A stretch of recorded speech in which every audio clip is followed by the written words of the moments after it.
I hope you're doing well. My name is Matt Beat, known on the internet as Mr. Beat, and this is another episode of 10 Questions. It's a podcast and live stream in which I have a special guest star and they have a conversation with me. And how we frame the conversation is I come up with 10 open ended questions, and so do they. We don't tell each other what the questions are ahead of time, and then we just roll with it, see how those questions lead the conversation. We'll take some of your chats, super chats especially, if we have time, kind of sprinkled in to break up the conversation if needed, or if like one of us has to like run to the bathroom or something. But yeah, thanks for being here. Many of you probably have already heard of this guest today, but perhaps you're like, okay, that name's not ringing a bell. So if that's you, my guest today is Jared Bauer. Jared Bauer of Wisecrack. He's a co-founder of Wisecrack, but now has his own channel on YouTube. It's doing pretty well. I think it's grown pretty quickly because he's producing some high quality content. Jared's a writer, a filmmaker, director, influencer, thinker, you name it. Just a really impressive guy, really thought-provoking videos, really deep analysis, gets me thinking about things in a different way, more so than most producers I've noticed. Like, I'll watch one of his videos and I'll always, like, at the end of it, like, wow, I had never, in 42 years of being alive, I've never thought about that in quite that way. Most of his most recent videos are about movies, but I think movies are one of the primary ways that we learn about everything. So that's probably going to come up in our conversation. So yeah, maybe I'm talking too much now. Let's go ahead and welcome Jared to 10 Questions. There is Jared. You can applaud in your bedroom, or if you're driving, just Thanks, Matt. Thanks for being here. Yeah, pleasure to be here. Yeah, we first met. I think it was at that educational YouTube conference that was a few years ago, right? EduCon 2019, I believe it was. That's what. Yeah, that's right. 5 years ago. Wow. I wish the YouTube still did those educational. Oh, do they not anymore? Was that the last one? Oh, they did one in 2022 that I went to. I was fortunate to go to represent an organization called We Create EDU. And yeah, like, not since, as far as I know. Well, at least not in the United States. I think other countries they're doing more of that. But I feel like, if I'm not mistaken, that was like right before your channel took off, right? Like, you were starting to get some momentum around there, and then like just around like mid 2019, right? You started to hit that inflection point. Is that correct? Kind of, I guess. Yeah. Okay. I don't even remember. I know that was the year I got 100,000 subscribers. So okay. And now you're 10x that. So 11, excuse me.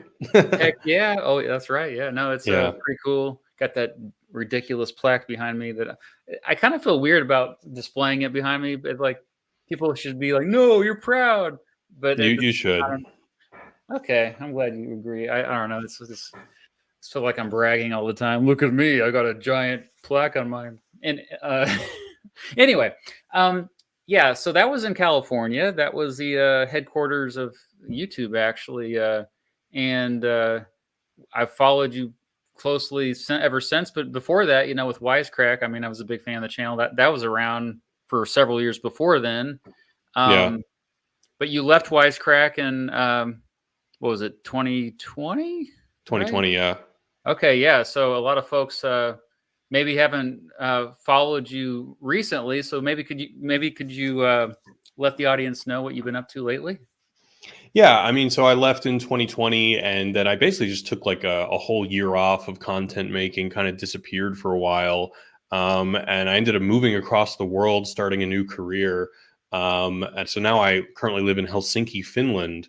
And, I kind of got bit by the content bug again. At some point I kind of realized that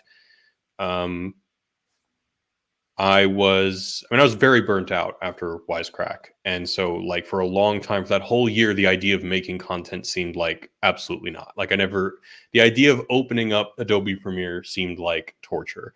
But, I came to realize, I was thinking about, my idols, like the new Hollywood people, like the Arthur Penns, the Francis Ford Coppolas, all of those people, and I kind of felt like, although I would not say that YouTube is the new Hollywood of these days, that like, I was part of something, and that I didn't want to give up in the fact that I had a voice and some competency in this domain that might not be as cool as cinema to me, but to some people it is.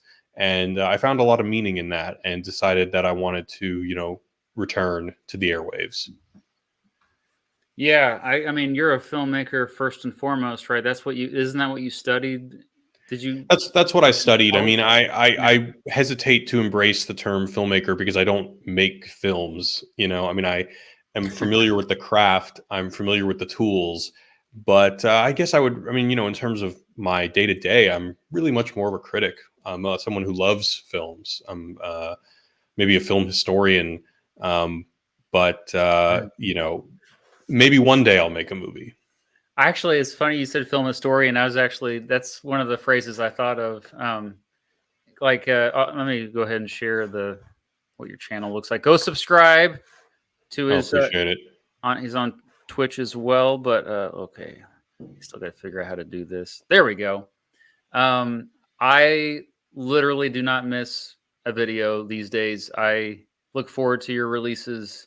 You said you spent the whole day working on a new one. What's the new topic? Can I ask? The new one is on American Psycho, which was gosh. super fun to revisit. I had not seen it in many years. Yeah, and it's like all the movies you cover are ones that kind of maybe we're close to the same age, I guess. But when I was coming of age, I watched a lot of these. I think one of the movies that I revisited and I thought completely differently of that you also did. I think you had a video about Fight Club. Yeah, that was two videos ago. There it is, right there. Shoot. Yeah. And I was shaking my head during the whole thing because I was like, yeah, I mean, something about being a young man watching that movie, it just strikes you a lot differently than 20 years later. Yeah, definitely. That's kind of been the theme of the channel lately, is kind of revisiting movies that I think were very formidable in a lot of people, probably specifically men of our generation. And I think that's kind of the power of movies. I think for a lot of people, myself included, there are a lot of issues, ideas, concepts, struggles that people really don't abstract in their mind until they see it represented in something. And I think film is a really powerful way to represent these things. Yeah, on my other channel, The Beat Goes On, I've been trying to do what you do, but you do it much better than me. No, I like those videos. I really like the one that we worked on together on Full Metal Jacket. Heck yeah, that was fun. We should do something like that again. Yeah, definitely. Well, one of my 10 questions had something to do with this, so I'm going to go ahead and ask you that first. Sure.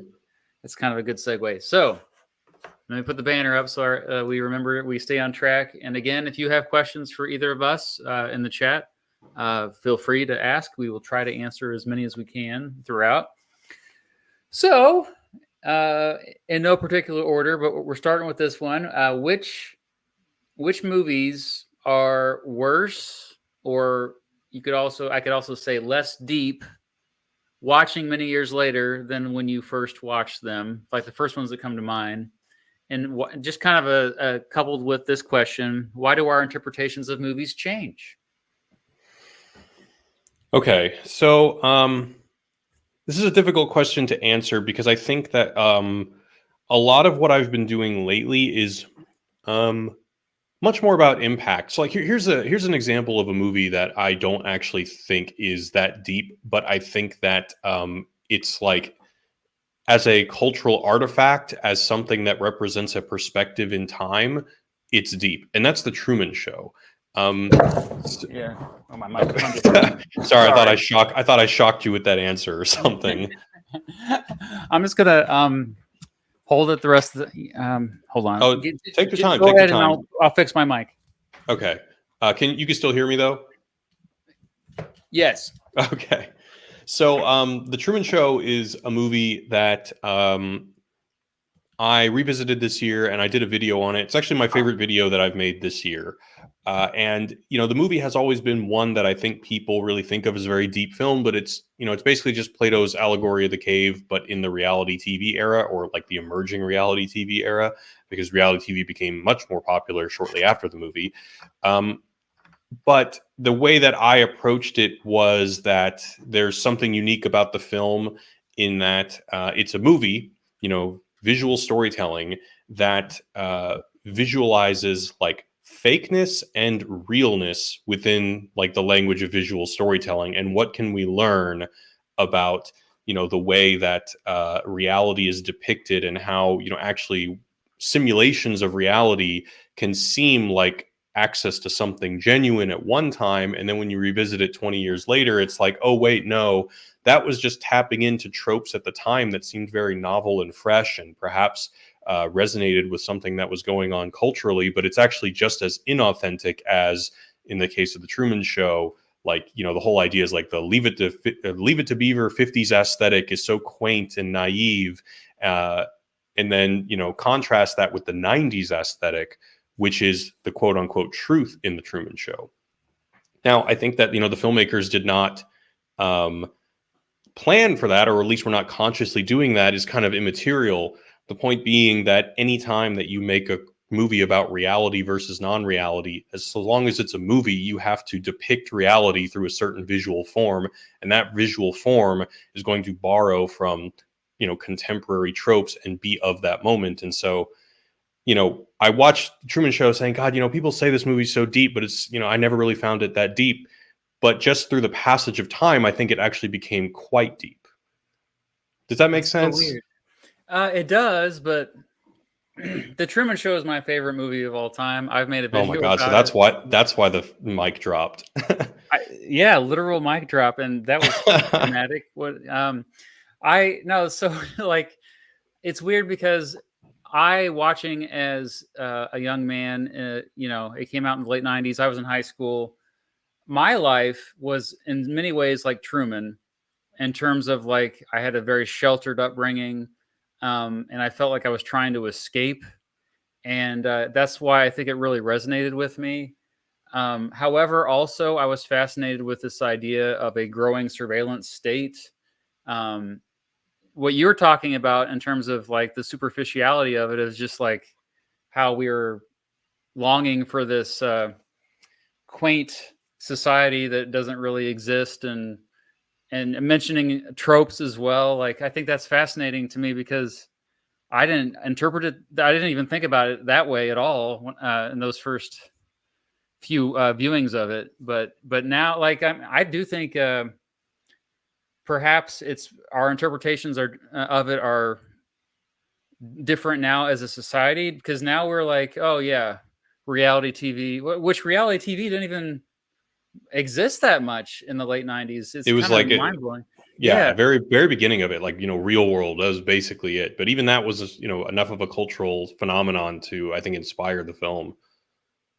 Yeah. But you say it's still not that deep, like, or Well, look, I want to make sure that you understand that what if I say it's not that deep, that doesn't mean I don't think it's good. You know, yeah, I um, know. I think that anytime someone makes a movie about layers of reality, I think there's an assumption that it's probably really deep. And maybe it's just like my expectations for it. And by the way, your point about interpretation, and the fact that we interpret it differently, like that's also like something that my channel is very much about these days, and that I'm definitely interpreting these things from a very personal lens. And like an interpretation. Honestly, I've never thought about the Truman Show through the lens of the surveillance state, but that's just as apt, just as justifiable of a reading. And so, I think that's also, one of the gifts of cinema is that, or really any art, is that, you can approach it from so many different perspectives, and it can speak to people on so many different levels. Yeah, even kids movies, I think. I have watched some kids movies with my daughters, and I was like, wow, this is actually a pretty deep movie. I hadn't realized it. Especially those Pixar movies. I mean, Oh they yeah. get you. But I think the fact that, well, it's also where you're at in your life, at the time. The reason why the Truman Show, I think, has still remained consistently like my favorite movie ever is because even though I've changed quite a bit since I was 16 years old when I first watched it. It doesn't, like, the world has changed, and so maybe that's why that movie has held up so well. That's what, like, Mhm. something that truly fascinates me are the movies like The Wizard of Oz. I mean, The Wizard of Oz is nearly 90 years old, and people still watch it. It's still like a regular cultural reference, and with regards to where I live, Kansas. There's a museum here, by the way. They still Mhm. capitalize on that.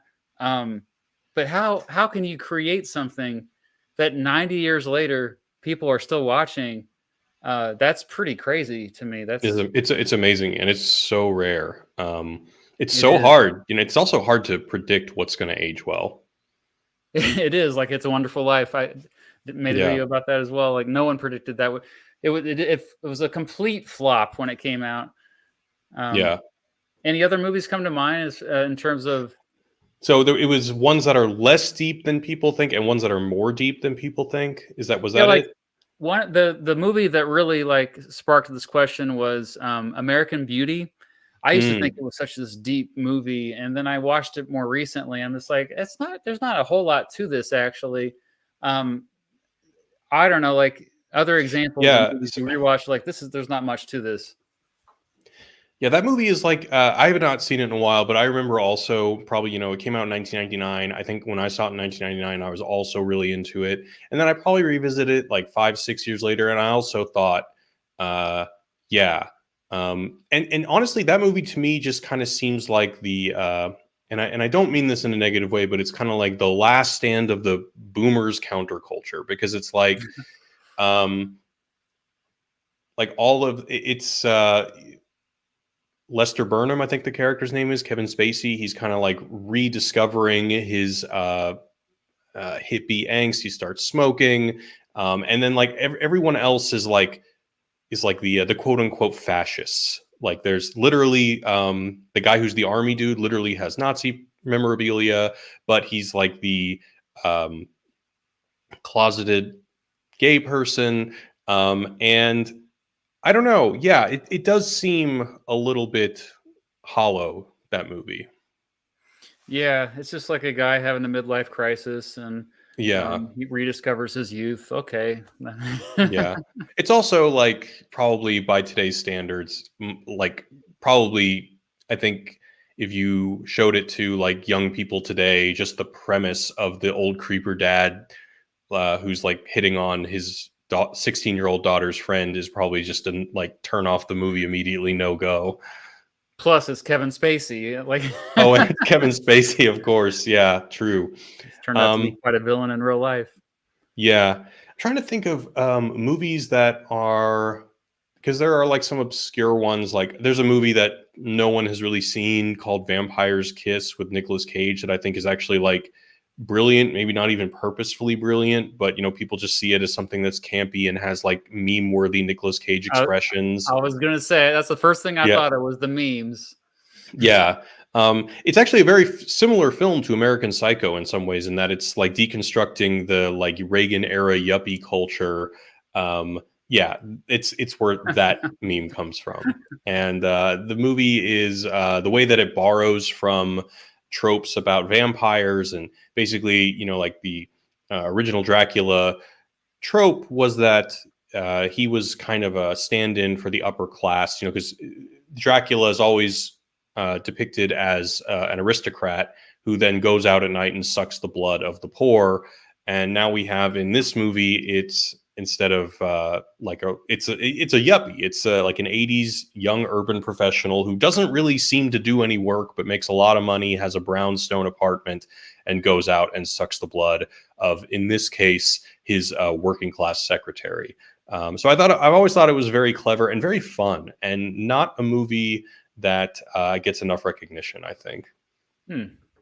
And then there's movies like a lot of horror movies, like Army of Darkness is one that pops in my head. Where, yeah, obviously this is not deep. It was never meant to be deep, but it's considered a masterpiece by so many people. Still has more of a cult following, I guess, but I don't Yeah. know. Well, not every. I haven't seen Army of Darkness in a while. Not every movie I think is meant to be deep. Some are just like, sometimes there are movies like. So my favorite movie of the year this year is The Substance. I don't know if you've heard of Okay. it. It just came out. No. It's a body horror movie, and it's a movie that is not complex from a thematic level. Like, it has a very simple theme. The theme is age, but the how is profound. The way, like, just in terms of technique, the motifs that the movie employs in order to explore that theme is kind of where the masterwork is. And in general, I think that really the how is much more important. Being a filmmaker, Mm. it doesn't necessarily need to be that there's a profound message, but that if it's told in an intriguing way, that's what really makes the masters. Um, Oh, there was another movie I was just thinking of. Um, so this isn't like a super deep movie, but a movie that totally flew under my radar in the last 10 years. And when I finally saw it, I was like, oh my God, that was so much better than I ever thought it would be. Is Upgrade. Have you seen that? No. It's Upgrade with oh my God, he's not Tom Hardy, but he looks just like Tom Hardy. But it's funny because it's one of those movies that if you watch today, it would have a different meaning. And I guess this is kind of to address the second part of your question. So the premise of Upgrade is, what is his name? Okay, what is the name of the actor? This is going to kill me. Logan Um, Marshall Green? Logan Marshall Green. Okay. Confession, this is ridiculous, but I watched the movie for the first time, watched the whole thing, and I thought it was Tom Hardy. And I was like saying to myself, like, wow, this doesn't sound like Tom Hardy. He really is a transformative actor. I can barely even recognize his voice. Turns out it's not him. But doesn't it look like him? It's crazy. Anyway, Yeah. the premise is that it's a guy who's optimized by AI. And this is before ChatGPT. This is, before 2022, the AI explosion. So now Wow. if you watch that movie, it would feel very different because now, like, a future like this where AI can tap into a human being and optimize them and, change the social reality is much more tangible than it was back then. But yeah, this movie is amazing. I was just so impressed.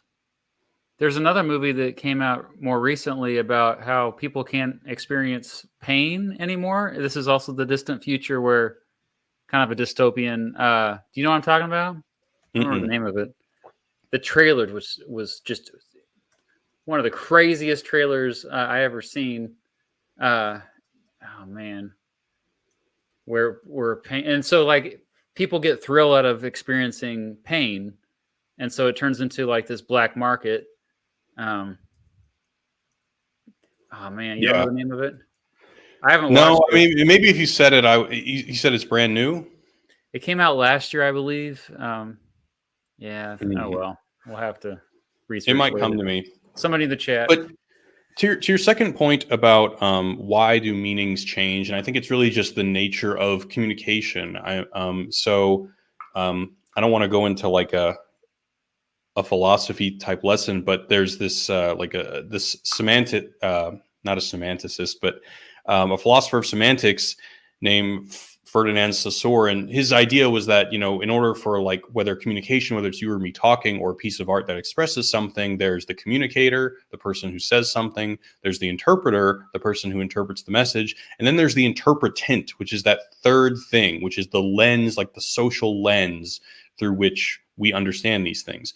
So, like, a good example would be this is going to seem silly, but let's say that somebody, I don't know if you, I don't want this video to get like claims, so I'm just going to use suggestive language. Let's say somebody made a statue of German Voldemort. You know who I'm talking about, right? Like, Okay. Yeah. I don't know if I want to say, sometimes I'm sensitive, and you never know when things are going to get shadow banned. Right. Right. Let's say Thank you. somebody made a statue of him. But turns out the guy who made the statue is like his cousin who made the statue because he made really good sandwiches. Let's say that's before the war. Obviously, after the war, the interpretant has changed, and whether or not the artist's intention was to, to celebrate his prowess for making sandwiches, the lens, the cultural lens has changed, and Uh-huh. so whether or not the artist's intent is one thing, in that case, it doesn't really matter because the meaning that it produces is undeniable. Okay. Yeah. No, that makes me understand a lot better. Okay.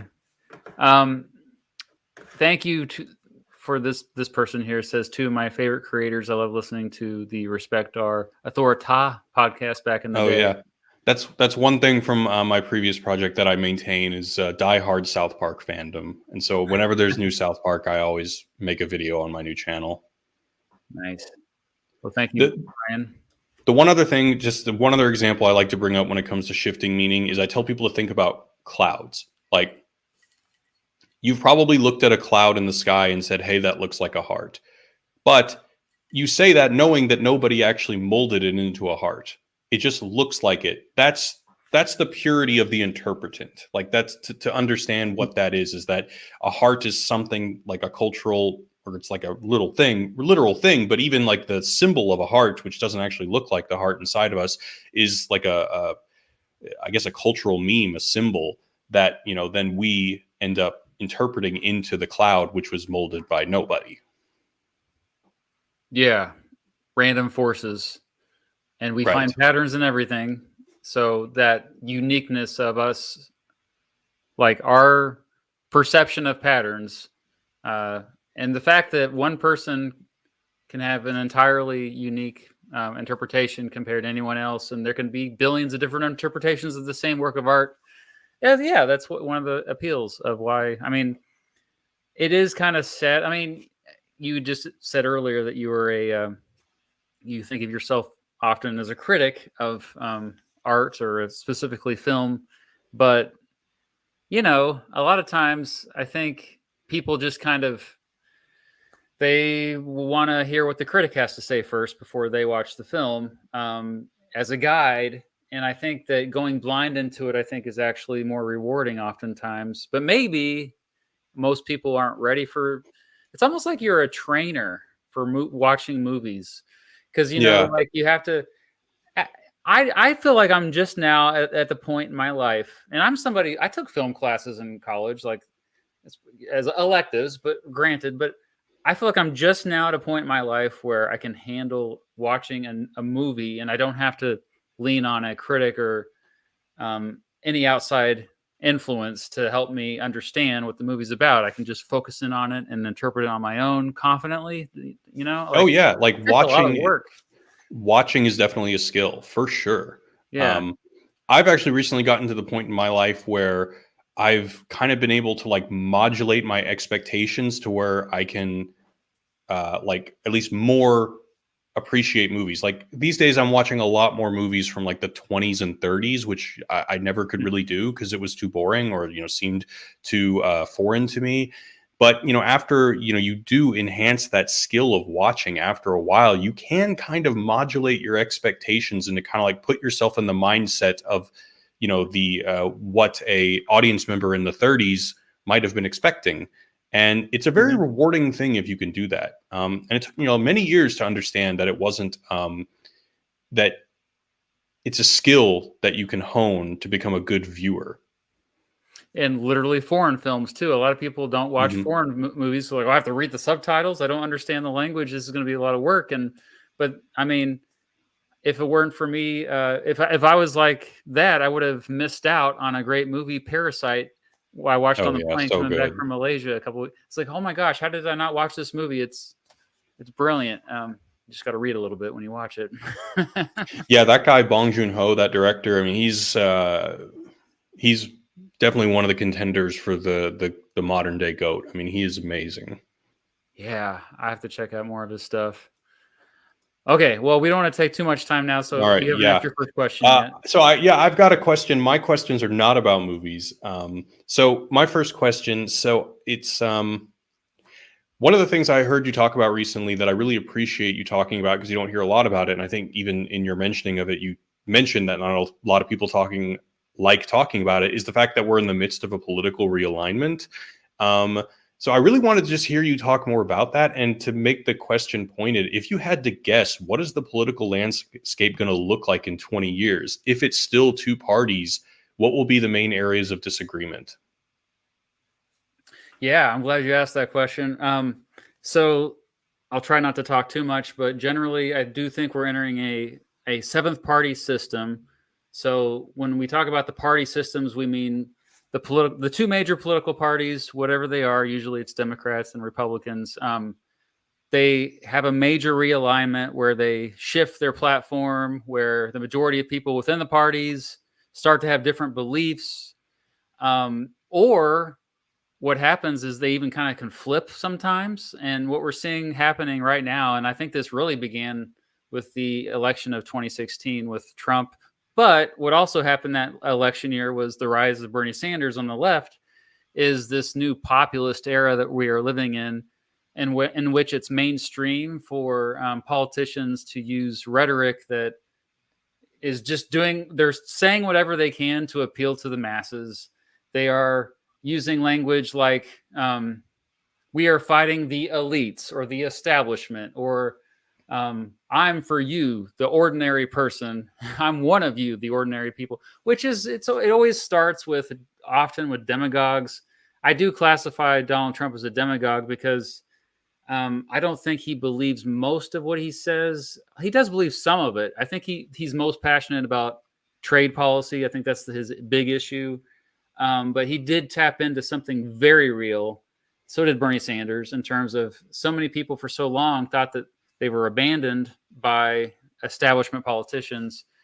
And so what has happened, and it started with the Republican Party, is now you're seeing Republicans who have nothing in common with Republicans of even 15 years ago. This is why you have someone like Liz Cheney or Mitt Romney talking out against Trump and saying that, no, you should vote. Maybe you should consider voting for the Democrat this time around, because the Republican Party has become much more anti-establishment, at least in terms of rhetoric.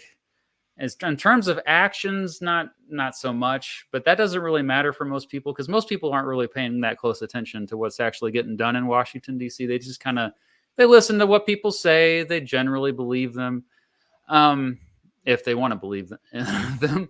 On the Democratic side, it's a similar thing. Although what's strangely been happening is, like, when I was at the DNC, I went to the Democratic National Convention in August, and I noticed, like, a lot of the rhetoric was trying to appeal to never Trumpers and, like, George W. Bush era Republicans. Like, they were saying a lot. There was a lot of patriotic tones. There was a lot of kind of defending the military policy, whereas you're seeing this rise of anti-war rhetoric in the Republican Party. So it's like in that way, they're kind of switching a little bit.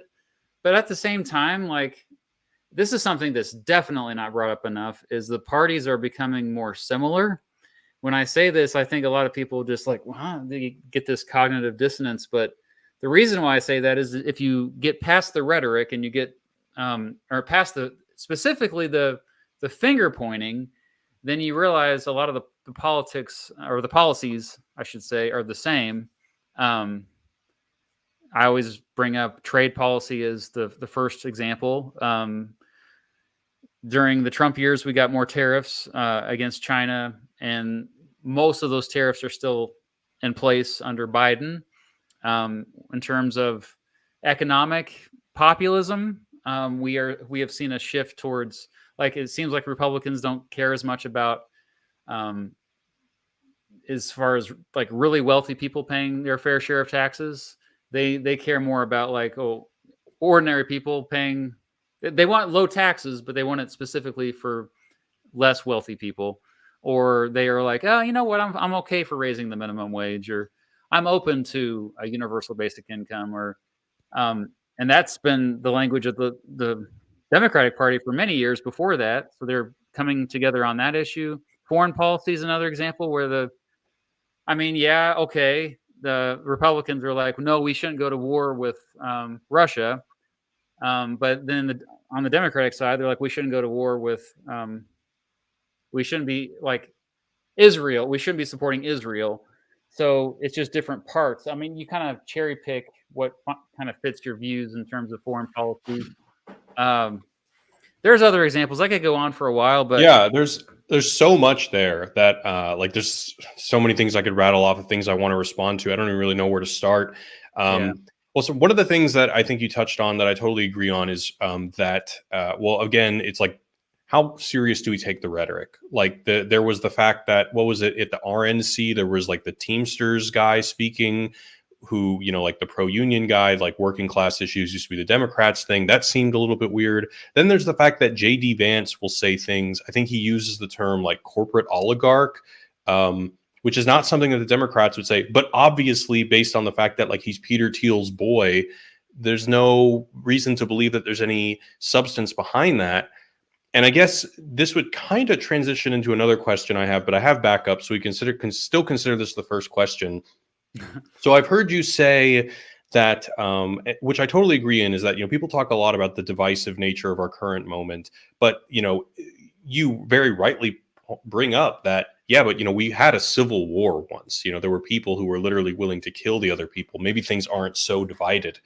I guess, and what you said earlier was that, people don't like the fact that when you talk about that, and on a policy level, the parties are becoming more and more similar, but on a cultural level, on a symbolic level, they're very, very different. And so I guess my question is, like, maybe saying things people are more divided or less divided is kind of the wrong terminology. My question would be like, do you see that there's like a unique character to the fact that like so much of the discourse now is so much more in the realm of mass media and spectacle, that now people's tribal sentiments are much less about actual material policy and much more about these symbolic domains? And I guess, do you see any unique challenges or unique dangers to that? And I guess ultimately through that lens, do you think like tribalism that is like very intensely in the realm of symbolic, is that more or less dangerous than the Civil War era?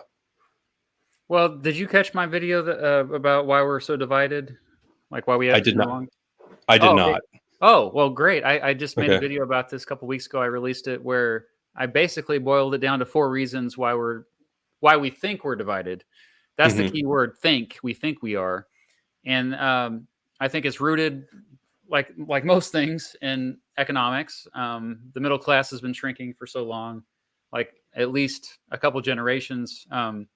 The previous political era or party system, the 6-party system, which some historians say we're still in, but I don't think we're in it anymore. It started with Ronald Reagan and the rise of neoliberalism and just whatever we can do to preserve markets.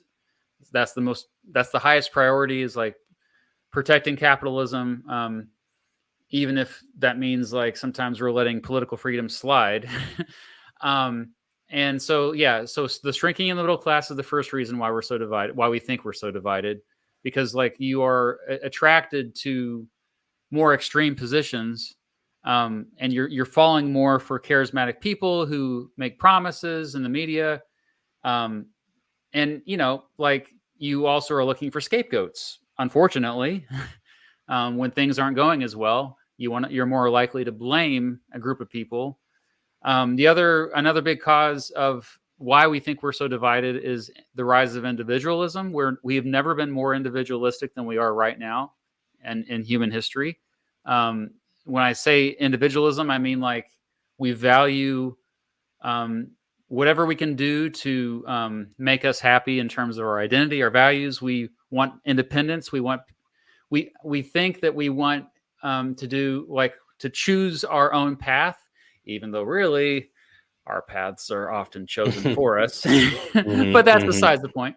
Then the other idea is identity politics. So that's kind of what you were, I think, referencing more than anything, is like our tribalistic instincts are now tied so much to our identities that we're constantly looking for groups to associate with, also groups to scapegoat.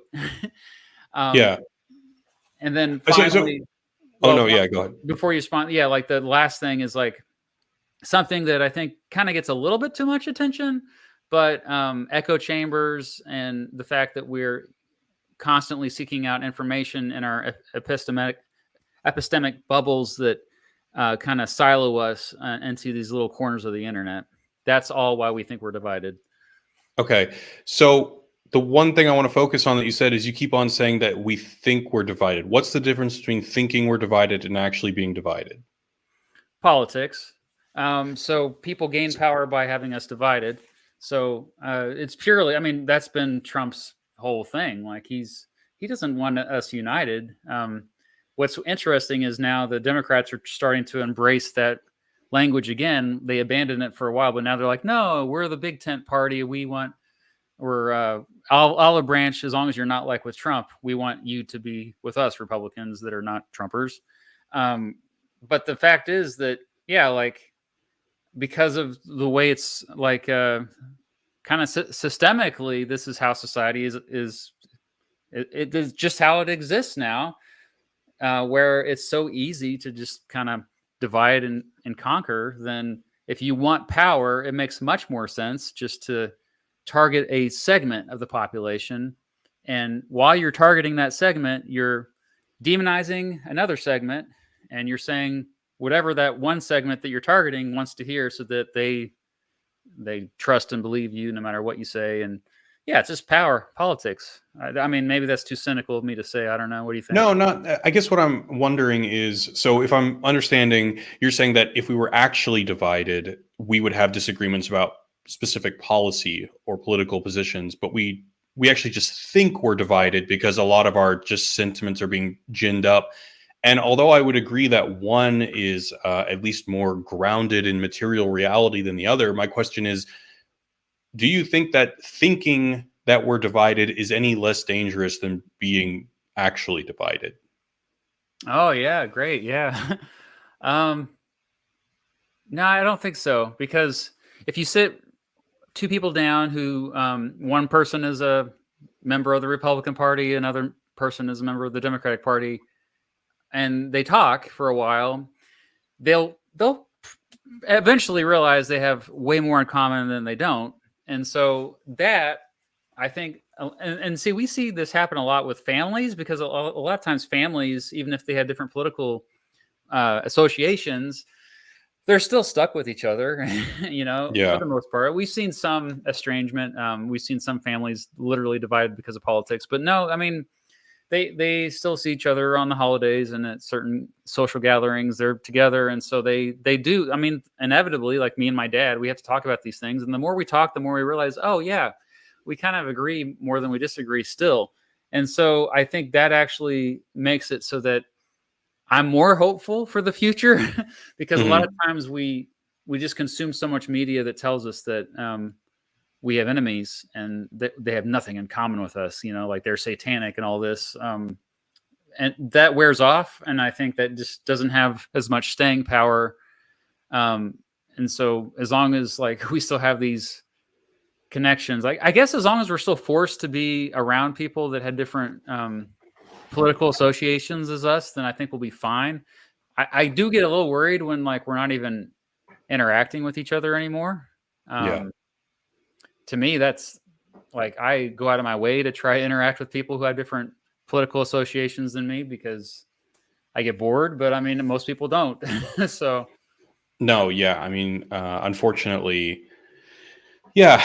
I mean, a lot of people are very eager to write people off and to expel people from their lives based on their political opinions.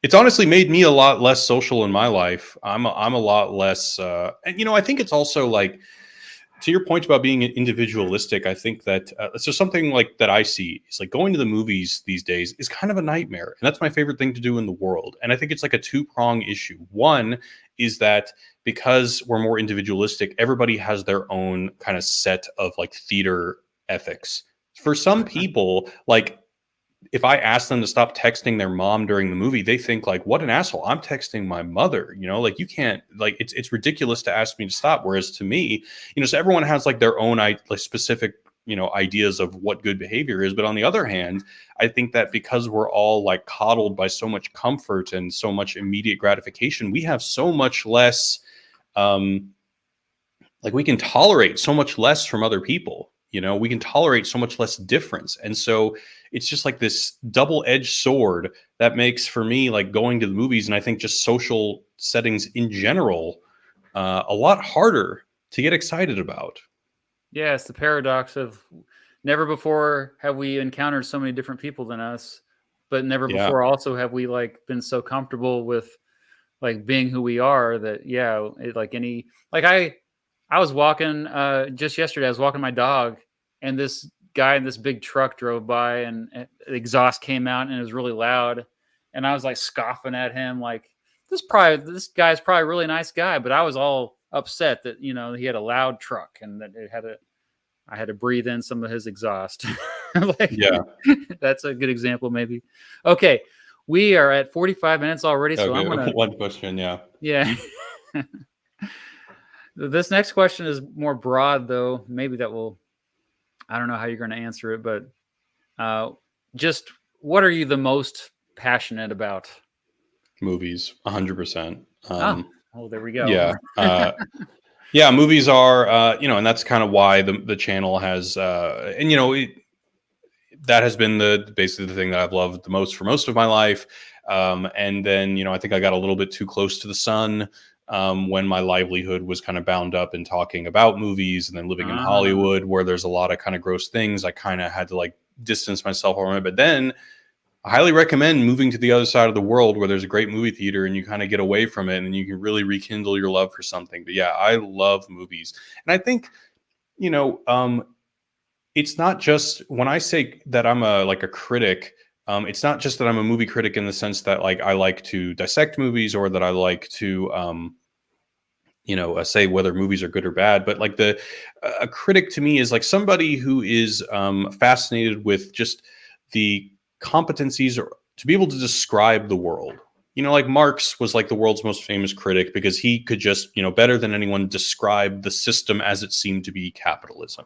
And I mhm. think that, so that kind of explains my love for both philosophy and movies, because philosophy is basically just like how can I use my mind to try to describe reality in the most insightful, cohesive, complex, and accurate way possible. And movies are very much just like a perspective, a lens of describing an element of the world. Even if something is super unrealistic, we see a kernel of truth in it that resonates with the way that this individual sees the world, and it's their way of sharing their perspective with us. So I think that's really my thing, is like I'm really captivated by people's ability to describe the world.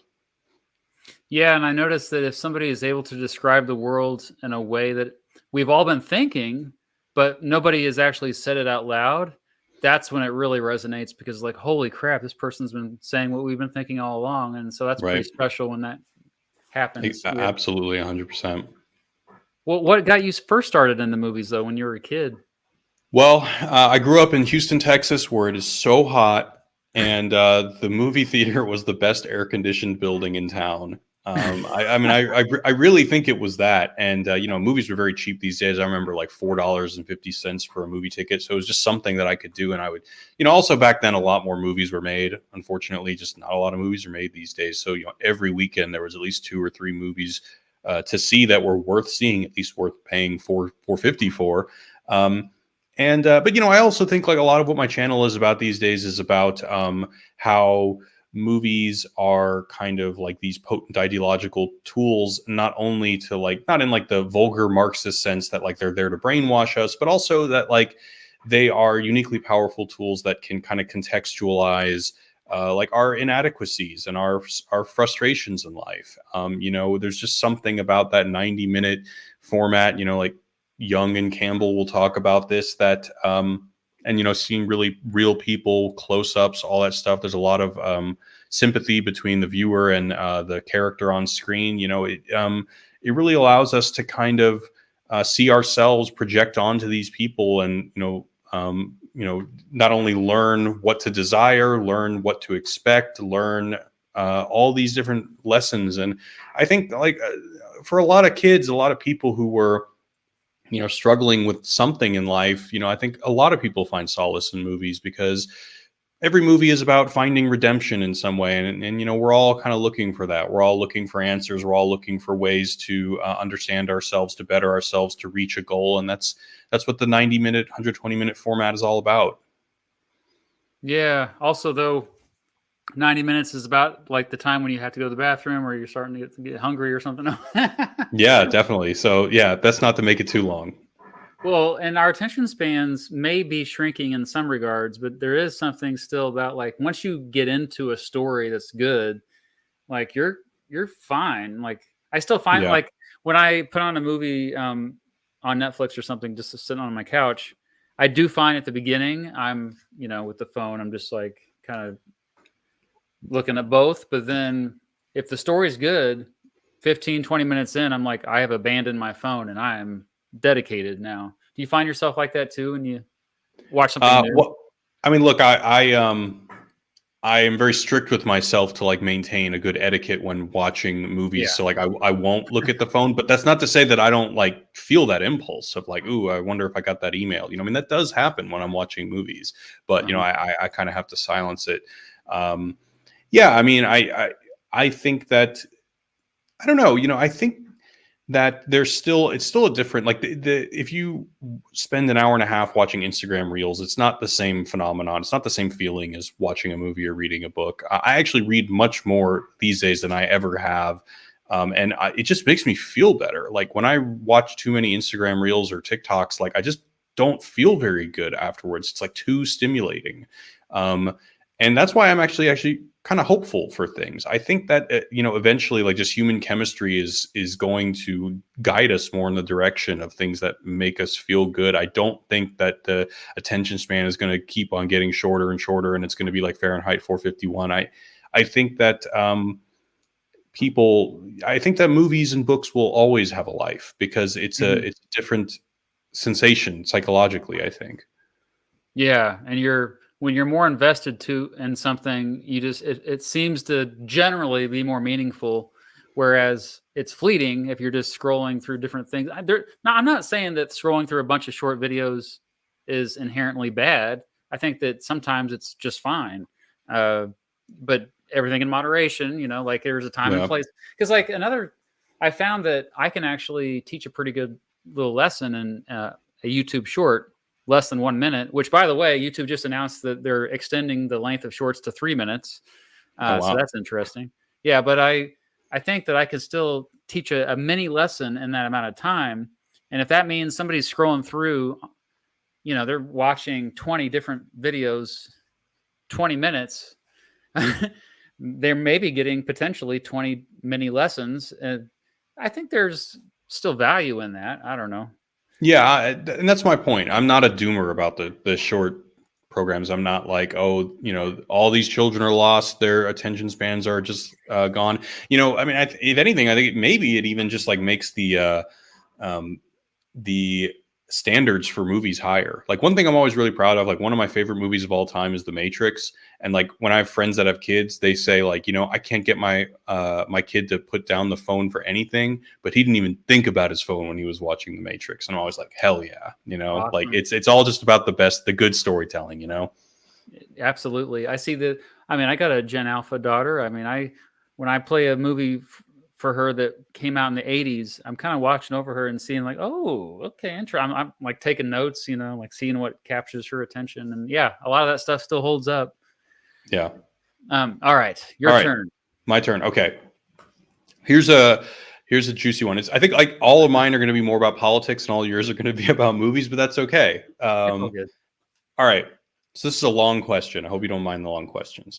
It's fine. How do you generally approach conspiracy theories? On the one hand, why take positions on things we have no evidence for? On the other hand, you know the history of intelligence agencies. I mean, they're not just sitting on their hands all day, right? There's evidence that they do shady things. And with the lack of government transparency, do you believe we not only have a right but a duty to use our imagination? That last part. I'll hold off on that last part of the question for sure. But yeah, I just released a video about the Bay of Pigs invasion. A lot of people know about that invasion, but I think we forget that it was in secret. Even the international media was not supposed to know that the United States was orchestrating the whole thing. There were um, we even like went out of our way to make it look like it was all within Cuba, that Cuban exiles were orchestrating the whole thing. That's a conspiracy. And we found Mm-hmm. out a lot of the details not until 1998.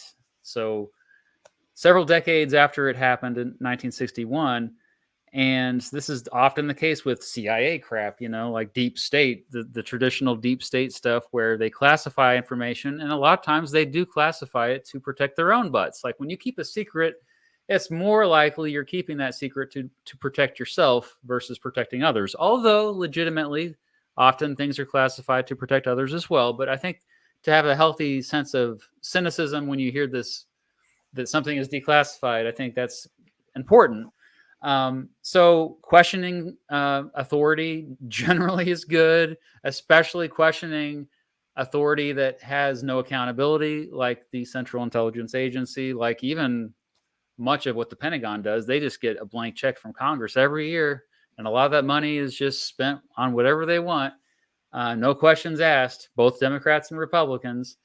And yeah, like some of it, the people who speculate, they have very active imaginations for sure, and it can be dangerous because it leads people down paths that make it so their mental health is in jeopardy. Frankly, we have a lot of people. There's a mental health crisis in this country right now.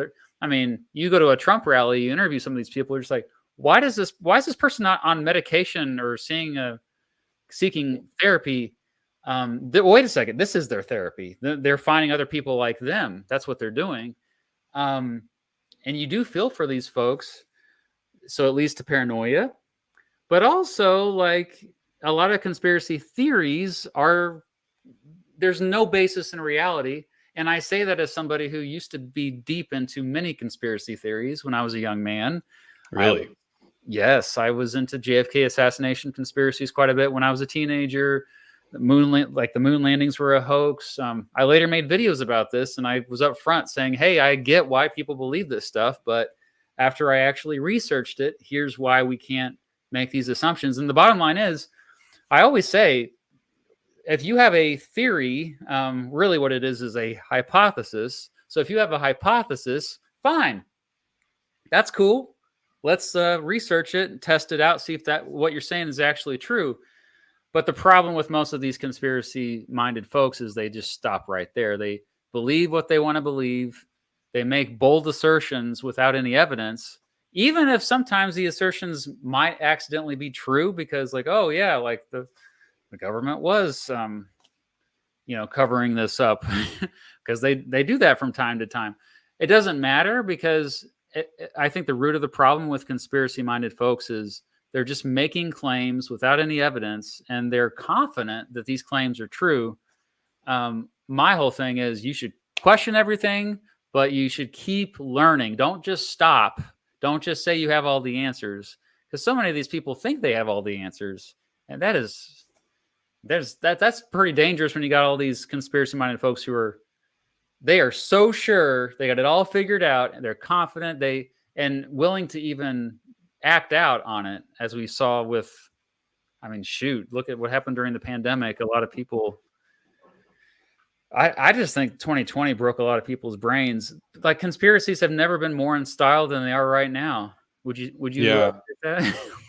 Well, I'm not the historian. You would know better than me. I'm in a time in my life where I always am stopping myself when I'm making any historical superlatives. Like, we live in unprecedented times, because as I'm getting older, I'm starting to realize, like, no, there's nothing new under the sun. Like, we're not really in that unique of a moment. So I don't know. I would love to hear what you think about that. It sounds like you think that we are living in more conspiratorially minded times.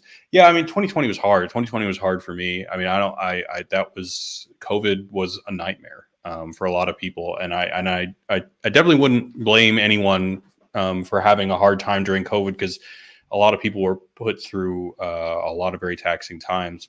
I think you bring up something good, and I think what you said kind of reveals a bit of naivete in my position, because my position is like, when the government does a lack of transparency about things that should have more transparency. For example, like, I'm not super keen on the first Trump assassination attempt conspiracies, but they did disallow an autopsy for the shooter's body and just immediately cremate that. And there's no Like there's no information about that. There's no reason, there's no justification. So for that, like I think that, yeah, like that is irresponsible for the government to have that level of a lack of transparency for us. So we do have a right to use our imagination. However, when it comes to conspiracies, for me, I'm not willing to really like passionately believe anything that I don't have solid evidence for. And I think that you brought up that there is a personality type that latches onto these things in a very unhealthy manner. And for me to say that like we should promote using our imagination, that's going to embolden a lot of people who really can't hold their convictions at a distance like I'm prescribing. Mm-hmm. And so, I think that my orientation toward it wouldn't work for everybody. Yeah.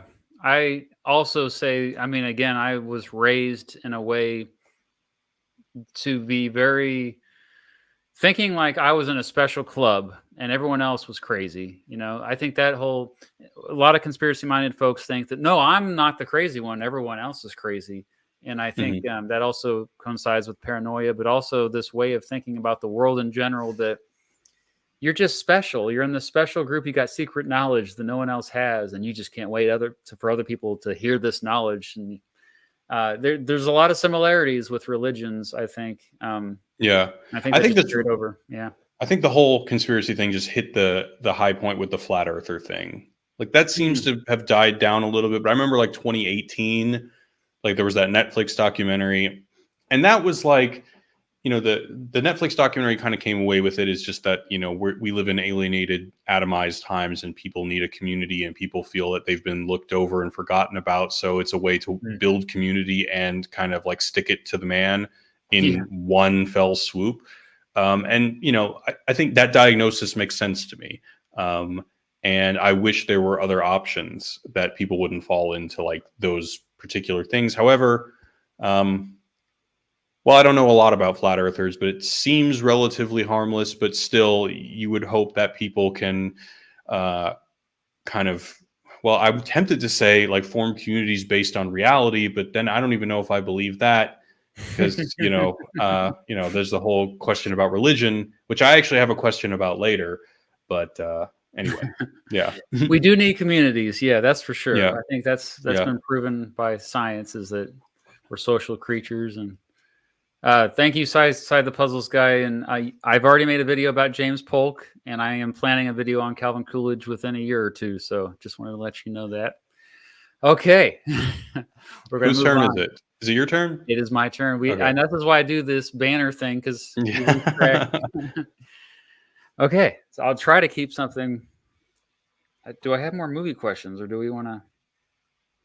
Oh, well, I mean, that's the thing I'm most like comfortable with, because that's the thing I know most about. Now this is tangential. I can't say certain words sometimes. This is related. So, does authenticity rule media in our current age? Why or why not? Authenticity. No. I think that it is the simulation of authenticity. And this is not my theory. This is there's that guy, I don't know if you know the Carefree Wandering channel. His name is Hans Georg Moeller. He's a philosophy professor in Macau. Never heard of him. Okay, yeah, his channel is called Carefree Wandering, and he has a theory of identity technologies. And he would say that like authenticity is kind of just like an impossible thing. And I've actually struggled with this a lot, like because I'm sorry, what's the name of his whole thing? Carefree Wandering is the name of the channel. I'm looking it up. Okay, go ahead. Yeah.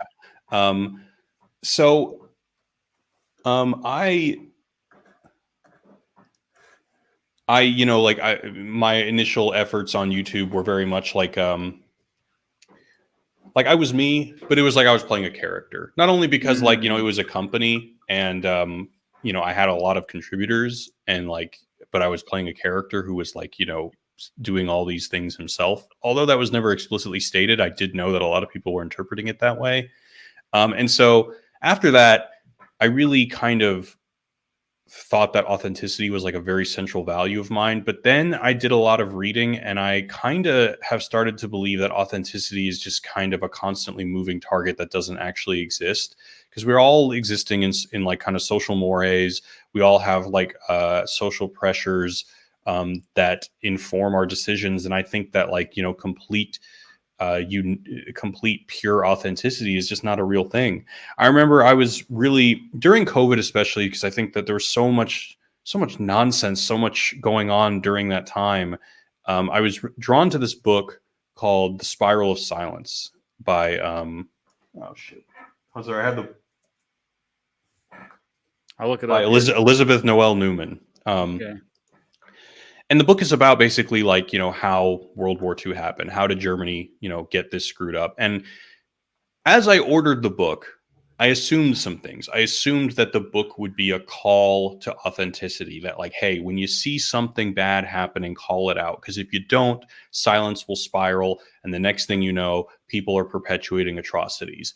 And when I read the book, and the book for its time is a very sophisticated data oriented study about the way that like public opinion spreads and comes to dominate people's psyches. And I was surprised to find out that her conclusion wasn't that. In fact, she said that people who can, like, really act based on their own instincts and gut values are a very few people. They're called the avant-garde. And in the book, she mentions something that I always has stuck with me, is that, there's this term courage that we throw around, like people being brave. But what people don't understand about being brave is that you can only really justify the definition of being brave if there is a very high probability that your act will have very negative consequences. Because if that's not the case, then you're not being brave. And when you're doing something that very likely is going to have negative consequences, the term that is most close to brave is stupid. And it made me realize that, the way that she describes people who just, like, are completely authentic and don't care about social impositions at all are basically like mentally ill people, and Yeah. so I think that, to go to Professor Muller's point, yeah, I think that there is a simulation of authenticity that happens on social media, because there is, like, so much, especially when it comes to mainstream media, mainstream news media, there is so much artifice, so much fakeness, that, like, it opens this market for, like, something contrary to that. But ultimately, it still requires some kind of veneer. And again, like that, it's not the anti-spectacle, it's the spectacle of authenticity. So the answer is no. Yeah, just simply because we don't exist in vacuums. We are all influenced by each other. We're social creatures. We want to please others generally, unless we have some kind of mental illness that makes it that we don't. But yeah, I mean, that's how we've survived, evolutionary speaking. If we are very in tune with each other, and that's why social media, I think, we're drawn to it despite its misgivings. Yeah. we have Authenticity is just a new aesthetic, but it's still an aesthetic. Yeah. Yeah. I mean, I try really hard to be myself, but myself is just a blob of every influence on me. I mean, at one point, though, like I said repeatedly in this stream, had a pretty sheltered life. Like, I like to think that sometimes that can be an advantage if you are thrown into, like, I went to public school for the first time in sixth grade, and there were so many things that were eye opening to me that year that I'll never forget. Like, just I was shocked that I didn't know about certain things, and I wonder if sometimes that can be an advantage when you're. It's just like Elf, the movie Elf, when he comes down Mm-hmm. and, well, oh, the world's best coffee. Whoa, and it makes you have such a fresh perspective on things. That maybe that's a sliver of a view into authenticity. Somebody in the Yeah. chat, by the way, asked, "What is authenticity?" Should we answer that? What's your definition of authentic? Yeah, it's a good question. It's smart to always define your terms. Right. So, I mean, I guess like authenticity would be an expression of, your core self, or, something where you're not making any, uh, what's the word I'm looking for? You're not making any not consolations. You're not giving in, you're not compromising your answers or your dispositions or anything to appease any group or individual or some kind of image you're trying to live up to. Okay. Um, is that similar to what you would say? I would just say you're real. You're not filtering. But yeah, I mean, it's impossible because we're always like right now. I'm thinking about what I'm going to say for us. I'm just blurting out. I'm not just spitting. Yeah, of course. I'm trying not to sound like an idiot, Yeah, So yeah. like, yeah, Well, you I don't mean, sound like an idiot. so like, yeah, I'm like concerned with projecting an image, Yeah. Uh, I always have people tell me though, like they appreciate that I'm authentic, and I'm like, well, what does that mean? I like, and the other thing too is I do notice some certain creators on this platform in particular that, especially like if you're a streamer, I feel like that's a big appeal of watching a streamer for 8 hours all day because you're getting as close to authenticity as you can because this is the real deal. You're seeing every unfiltered moment. But I do like, there's a lot of creators on YouTube that I just feel like they're disconnected from what they're saying. I think that's a often a red flag that this person is not, that they're inauthentic, that they're not, like the passion is not there. I think passion oftentimes is interlinked with authenticity. Like it's but with obvious to a lot of people that I'm really care about politics and history and, Yeah. And I guess like now there's like a lot of terms in the air. So like we could be honest, but not be authentic. Is that possible? I don't know. Okay. But also like, I wonder with streamers, like, is it the authenticity or is it just intimacy? Like, cause the biggest streamer in the world, I Show Speed. I mean, he's doing crazy stunts and like really elaborate things. These are all set pieces. These are all planned. This isn't, like he's entertaining. He may not be putting on clown makeup, but in some sense things are planned, but he's always available. He's there reacting to people. There's an intimacy. You get to feel like him in the way that, we could never access that level of intimacy with like Brad Pitt or George Clooney. It's so funny you mentioned I Show Speed because I had no idea who this was until 3 weeks ago.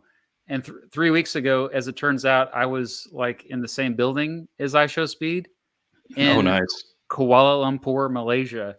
And Oh, nice. what was happening is like, yeah, we were walking around. There's this mall near our hotel, and all these people were going crazy, and we had no idea why. People were screaming, and I was like, we were looking everywhere, and then we saw this group of people kind of wandering in this direction, and we looked it up later, and this guy, I Show Speed, was there, and people were like, this mob of people were following him to a point It where was you like felt the like, Beatles, yes, it was Beatles mania. It was I Show Speed Totally. mania. And but I had never heard of him, even though he's huge. And Yeah. it just was a weird coincidence there that I was appreciating the fact that I was in a foreign country and nobody recognized who I was. I was like, yeah, this is pretty cool. Like I can be anonymous here. And this guy who's from the United States, from Ohio. It's funny that you mentioned him. Anyway. All right. Are we moving on? We should. And is it your turn? All right. I got one. Okay. Hopefully you don't dislike this. Name one figure who you almost entirely disagree with and one thing that you do agree with them on. Ben Shapiro. Okay. And I got to give props to Ben Shapiro because I think he really does believe almost everything he says. That's pretty rare for political pundits, I think, especially on those that lean to the right. But Ben Shapiro, I agree with wholeheartedly when it comes to free markets. I'm a big free market guy.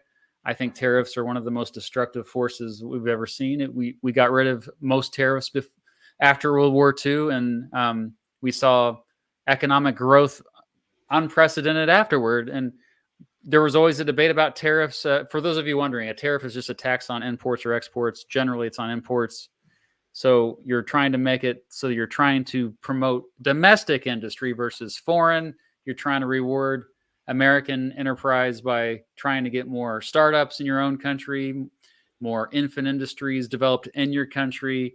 That's the whole argument for it. But I say, like, the negatives outweigh the positives. I think that the most important thing is that people can afford goods and services, and all tariffs do is just raise the price of goods and services. Well, it's particularly goods for people.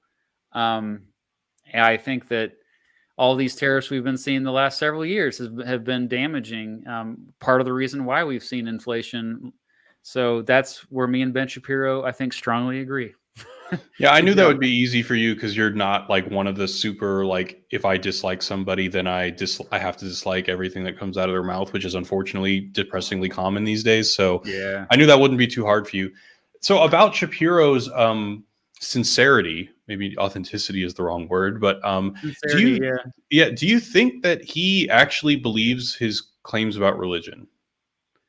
The reason That's where so the reason I ask is because like he is one of those people, like Jordan Peterson's another one of them, who will talk about how like you should adopt religious ideas and because they're the best ideas, not because if you don't you're going to hell, or because like no this is like true.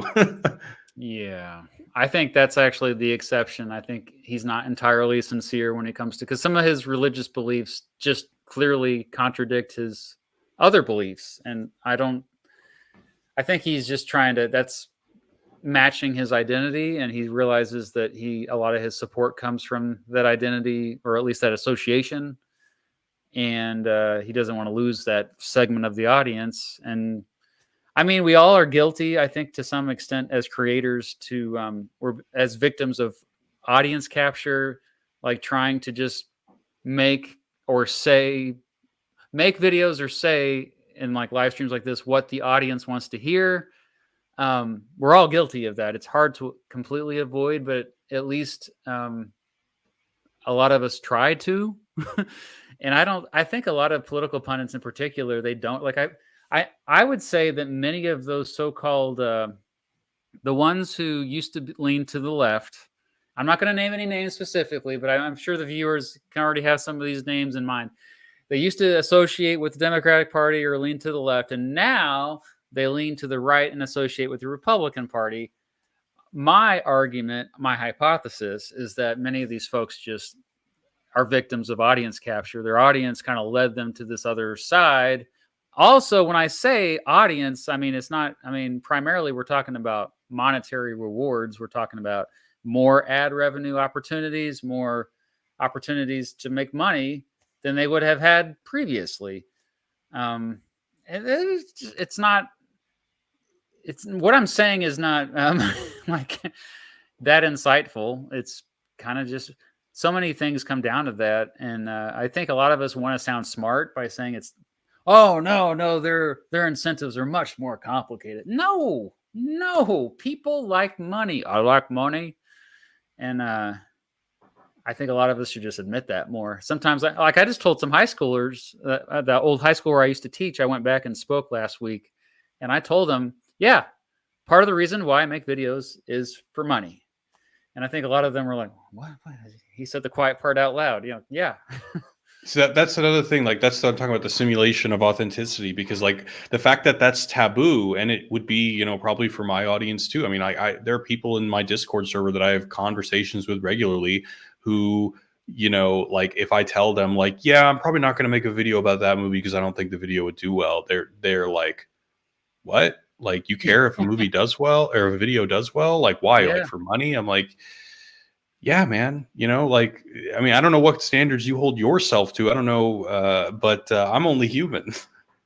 It's a balance. Because we also have these other values that are more important, but we're stuck in these systems and we have to play the game to a certain extent. I mean, it's the reason why we don't walk around naked, like why I would totally wear pajama pants everywhere I went if I could get away with it. Oh, so that was the one good thing about COVID is you could get away with that. Yeah, definitely. Just sweatpants all day for months. I mean, I work from home, so Yeah, the thing about like Shapiro or Peterson or any of those people, like their faith, I mean, that's like a big question for me. And I sometimes Hmm. wonder like how, if you've been able to abstract that there is like a utility to religion, is like true pious submission to like that patriarchal God, is that even possible anymore? I kind of think it isn't. I think like at some point Hmm. religion just becomes like an aesthetic. Like this is going to sound disrespectful. I hope no one gets offended, but almost like a fandom. A fan? Oh, that's interesting. I never thought about it that way. I don't know. I have to think about that more because to me, I just think the biggest predictor of someone's who was not raised religious, but they join a religion as an adult, and I know some of these people personally. I think that they have this strong need to be a part of a community that they can count on that they've never had before. Like as long as they have their people, I think everything else is secondary. But I mean, fandom is an interesting way to put it because like then you could turn anything into a religion. Really, like I do wonder if someday um, Trumpism becomes a religion. I Are mean, we you already on you that could path? definitely point to some of its tenets and already make that argument just with the, Yeah. how overzealous some people are about it. I mean, I saw like a headline today that there's a thing called a Trump Bible. I didn't click on it. I did I did the cardinal sin of just believing it. But you know what I'm saying? Like, Yeah. and by the way, like I also think that there is like so much value that can just be done in doing the rituals and doing the motions. Like you can get a lot of benefits from religion by Yeah. going to Absolutely. church, going to the parties, or doing all of the things, even if you don't believe it. And it might not be like piety in the sense of like hundreds of years ago when people like literally thought that if I do this, I'm going to be struck down by God or whatever. But it's still valuable. Absolutely. Yeah. Um, Okay, let's move on. yeah. And somebody asked about advice. Thank you, Ale Wife. Would you make a video on the role of the vice president? I kind of already did this. I made two videos about my favorite vice presidents in American history and my least favorite. And both of those videos, I kind of did that. So if you want to catch those out. And they also say, glad to have you back, Jared. I'd be curious what you think of Craig Mazin's work. Do you know who Correct that me. is? I honestly had to look him up. So it's the Oh, guy who did, I guess, the Last of Us show, and he also did Chernobyl. oh, Um, nice. I like both those yeah, shows. yeah. Uh, I haven't seen all of Chernobyl, and I was not a big fan of how the Last of Us show turned out. And I know I'm such a heretic for that. Um, but yeah, I don't know. I really love the game. I honestly kind of think it was miscast. Like the girl who's in Alien, the new Alien movie. I don't know if you saw that, but I thought it was great. She should have played Ellie. She looks like Ellie. I just think like, yeah, the Game of Thrones girl is a great actress. I just don't think it was the best choice. I never play the game, so that's probably Oh why man. like the show more. But I mean, it wasn't like my favorite, but I enjoyed watching. I'm a sucker for those type of post-apocalyptic stuff. Yeah. Okay, Your turn.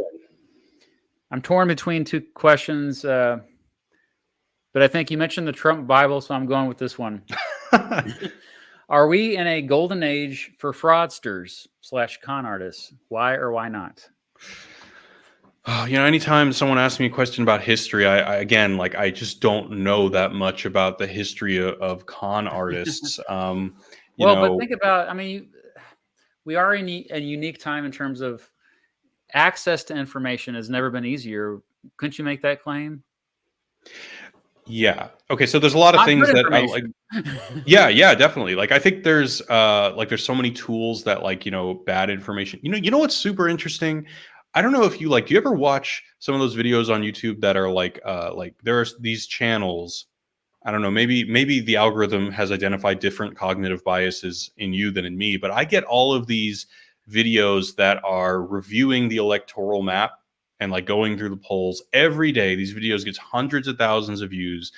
And it's crazy because like depending on like which side of the political spectrum the algorithm thinks you're on, you're getting videos that are surveying the same data and coming up with thumbnails that say like Trump by a landslide or Harris for the win, somebody's lying, right? Yeah. I mean, maybe the race is so close that if the race is so close, you really can't like come to a conclusion that one of them is just going to kill it. But yeah, I mean, like there is definitely a huge market for people to want to believe things, and it's easier than ever to fill that. Now, those are like, it does have this kind of mass society flavor in the sense that like, yeah, more people, more individuals have the tools to do it. But, I would ask you, like, is it any, like if William Randolph Hearst is doing it and he's just like, he makes up half the media in the country, is that, even though one person is doing it, can you consider that lower scale than if the same amount of people are reaching the same amount of eyeballs, but it's like, 500,000 hucksters rather than just one? Oh no, I do think it's a fair comparison, but the technology wasn't like it is today. There were no smart speakers. You couldn't access information in the middle of nowhere. We have Starlink now. You can get information literally anywhere on the planet at any time, instantly. You can hear whatever you want to hear instantly. And also more people are literate, so they can read. Whereas a lot of people that, during William Randolph Hearst's time still couldn't read. And so they were reliant on just other people telling them what was happening. So there was also that trust was there with more established media institutions, specifically the whole profession of journalism. And I have a journalist background as well. That was my first degree, journalism. I think that's really helped me with my videos is, establishing that credibility as a journalist is extremely important. And I feel like so much of that is now lost. So few journalists are actually trusted in terms of just relaying what happened as it happened, not with any spin or bias, Yeah. Brought to you by Ground News. Yeah, okay. Yeah. I'm just going to say we've both done their ads, and yeah, I love it. So you'll notice that there's a certain group of folks that lean politically that have not had Ground News as a sponsor. We'll just leave. I'm just going to throw that out there. Oh, and also, I've been waiting for like some kind of smear piece against Ground News, but they're pretty solid. I mean, it's they basically do whatever they can to aggregate as many news articles for one story, and they just show it as it is, and then they let you decide. I think it's actually I'm a big believer in what they're doing. Oh, me too. Yeah. I think it's a really powerful tool. In fact, it's almost sad that you don't see them having like tens of competitors. They should, Yeah, I read somewhere that, and I don't know if this article was actually reviewed by Ground News or not, but the article I read said that they had a private donation. I don't know who this was. I think it was anonymous, actually, that made it so that they actually are able to reach so many. Because there's another organization that did something similar. They were called News Voice, and I know about them because they sponsored a few of my videos back in 2020. They went out of business. They lost funding. Their platform collapsed. Ground News is still going strong, and I think it's because of the private donations. Like whoever it is that's donating, thank goodness for them, because there's clearly, it's not like it's profitable for them. Why would it be profitable? Right. Well, that kind of goes to your point, to the point of your question. And so I guess I would answer the question, yes, even though like before I was like, well, maybe on the same scale, there's, misinformation happening, but now it's just done by more individuals. But I also think that like, I'm a big Marshall McLuhan fan, and I think that like you can't overstate the importance of the medium. And I think that like, when we reach for our phone, a phone is basically, it's a human pacifier. You are looking for some kind of like cognitive pacification. You're looking for that dopamine, and you're not looking for the nuanced truth. You're looking for, you're looking for that hit, and that hit is whatever feeds into your cognitive biases. So like, it's not just that there are bad actors out there making false information. It's that like on our end too, that's the content we're looking for. We have a desperate need to read things that give us the psychological fulfillment that we're looking for. And so, yeah, I mean, it sucks that there's always going to be someone who's, doing something in bad faith, or maybe that's not always the case. Like, to your point, like, some people legitimately believe things that are out of line with reality. But yeah, I think that, like, the medium of the phone, it's the reason why mobile video games are so, like, there's just the simplest things. Like, there are, I'm like a console gamer, so, like, the idea of playing, like, match games is silly to me, but these games are in, like, super sophisticated, like, Skinner boxes, like, just like that they measure, the ability to, I mean, probably not, like, it's not probably so scientific that they can actually, like, measure, like, dopamine and stuff, but they're very sophisticated in, granting people those like dopamine hits, basically. And I think that, whether it's a mobile game or the news, unfortunately, it's catering to the same psychological fulfillment. You know what I'm saying? And I think because of that, then yeah, like, hucksters and what was the word you, hustlers? Yeah, I mean, Con they've artists. got they've got greater demand than they know what to do with. Yeah, and I do think if I really wanted to, I could start a cult. I could start a religion. I could sell a bunch of crap. I really think I have those capabilities now based on everything I've learned. I choose not to because I feel like I couldn't live with myself. But I think these are skills that should be respected because I think it takes a lot to be able to be a good communicator, and that's what we do. We are communicators first and foremost. That with that responsibility also means that, hey, somebody wants a Mr. Beat Bible. I'll get on it. Like, That there's, like, a class, or, like, there's a YouTuber who teaches, like, growth hack tips for how to, like, grow your YouTube channel, and it's all about adopting, like, cult practices. For example, like, they talk about yeah. like, Russell Brand. He starts every video with, "Hey, awakening wonders." He, like, it's all about, like, start every video with addressing, your viewer as part of a community. And, like, there's all these, like, little, again, like, that is a little bit, like, of a cynical thing for me that I don't like, is that, like, as technology and, like, these entire industries driven by data, things get, when things reach a certain level of, like, optimization, it gets very cynical, because it's all about, every product becomes a pacifier. Every product is about fulfilling people's most primal psychological urges or gaps. Maybe that's okay for us to be cynical with that. Yeah. Maybe that's the exception because, yeah, I'm generally trying to be an optimist as well when it comes to everything. But yeah, if if this is the most damaging thing for society right now, which some could argue that it is, maybe it's best that we just all collectively log off. We stop consuming. I think one of the best things I've done for my daughters is make it so that they don't view as many commercials as I did. And it's been harder because now, even with a premium subscription of whatever streaming service, they're still throwing ads in there.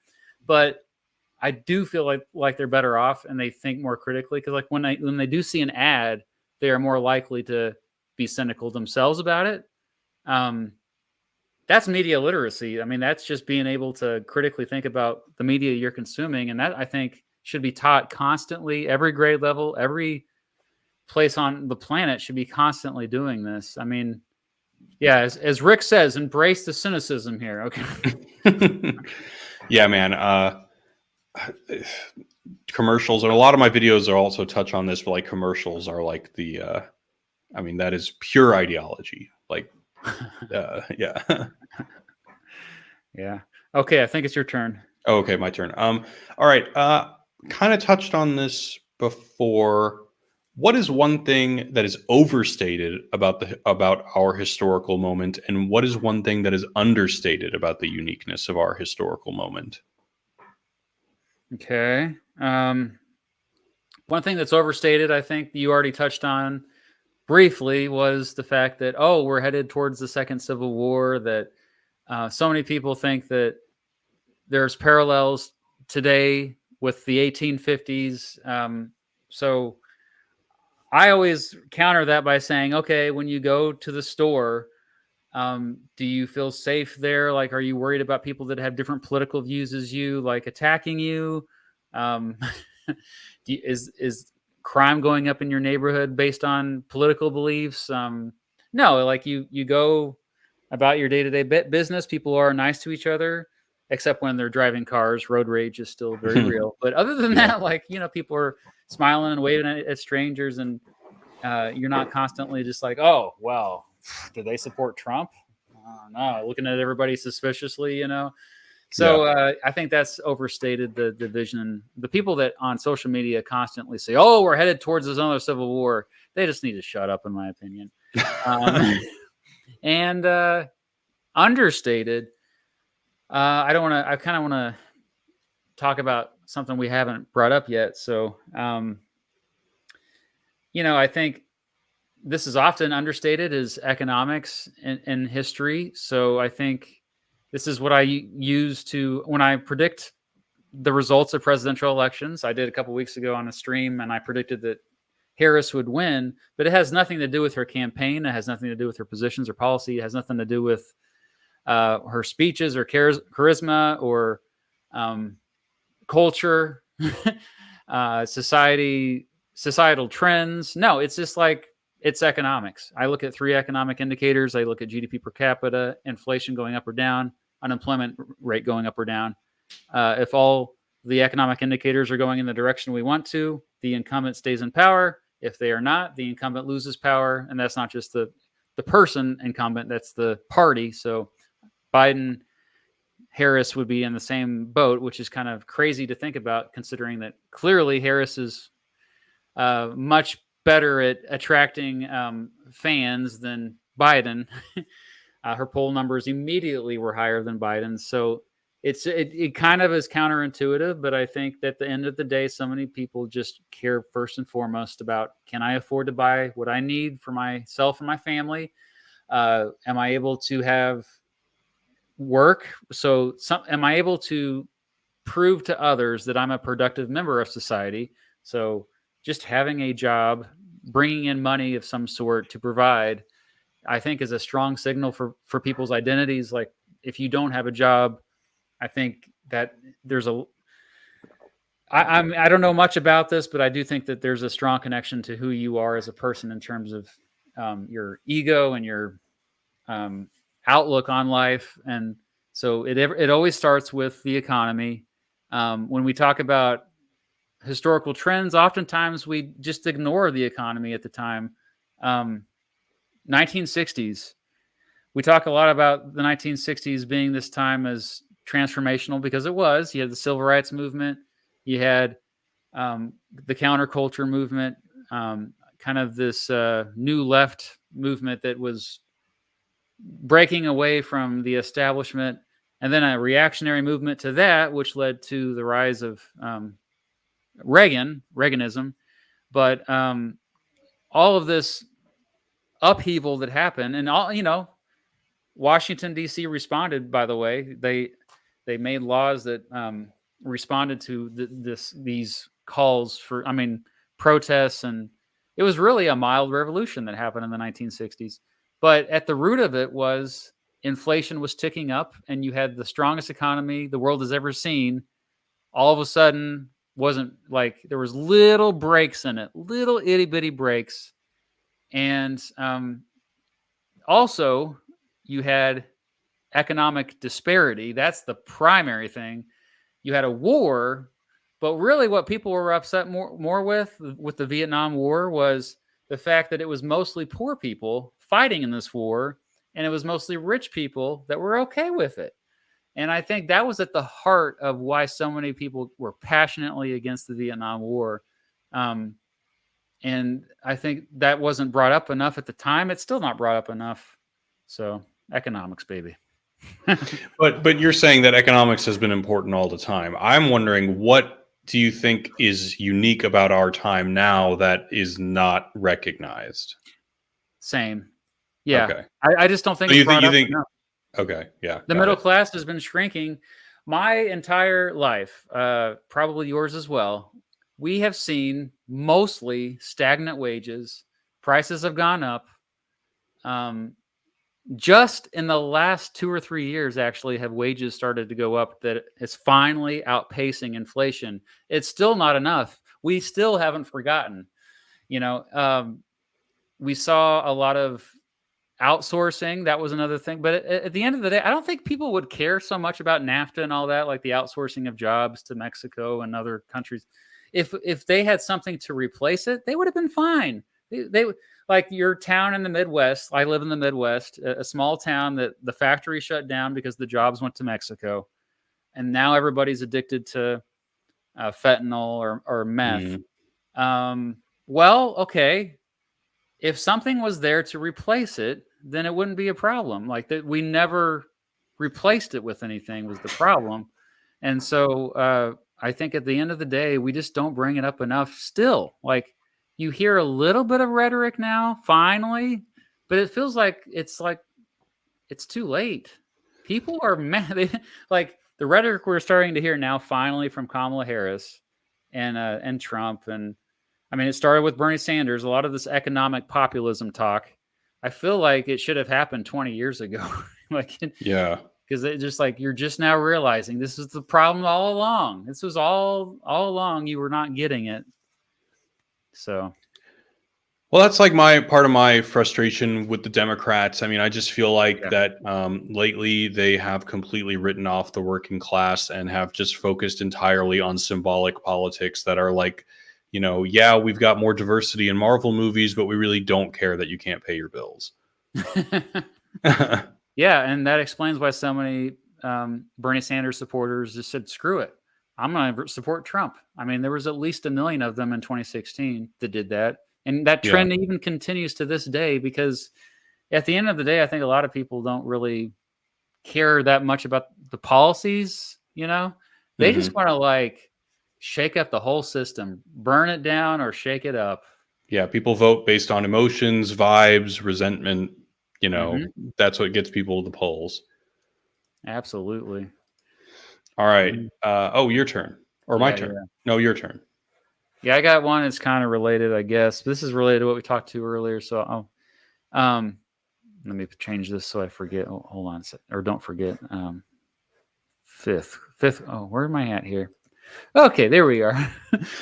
I've been reading this book, and I'm a big fan. Have you read this one, Naomi I've Klein, not. Doppelganger? It's amazing. Haven't finished it yet, but it's led me to ask you this question. Um, So, how can we escape societal pressures to sell ourselves as a brand? Like, we all of us have a brand online, but it's even carried over to like offline. I think like we're always thinking of ourselves as a brand. How can Hmm. we? How can we? So I don't. Do you think that's? Do you think that's good? I should ask you that first. Is that okay? I just don't know if it's avoidable. And actually, I'm going to Mm. talk about the guy, the philosopher that I brought up recently, the guy who's a YouTuber, Hans Georg Muller from Carefree Wandering. This is also part of his theory. So he borrows heavily from a German philosopher.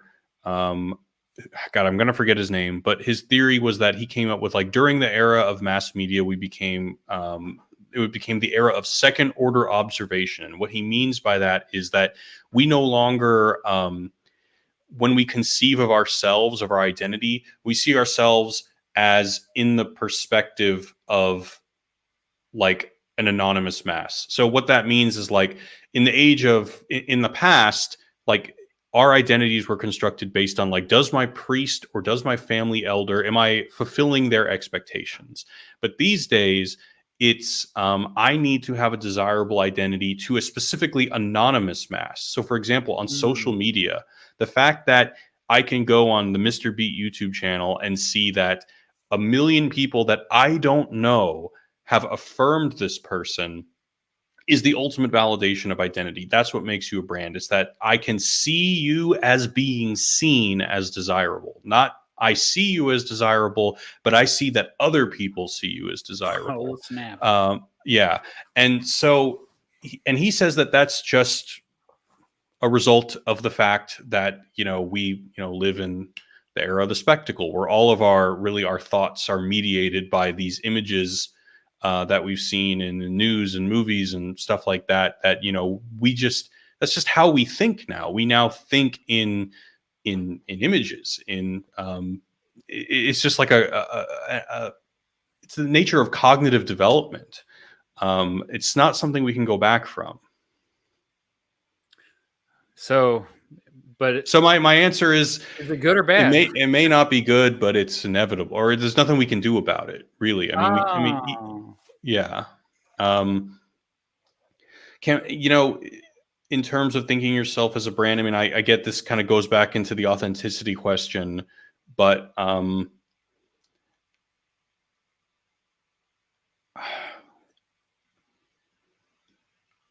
I definitely think that for young people, it's worse now than it has been. I think that, like, for, young women, especially, like, I mean, even if like 10 years ago, we were to say for young women, it's really like dangerous, just the amount of like pressure to validate themselves, pressure to sell themselves.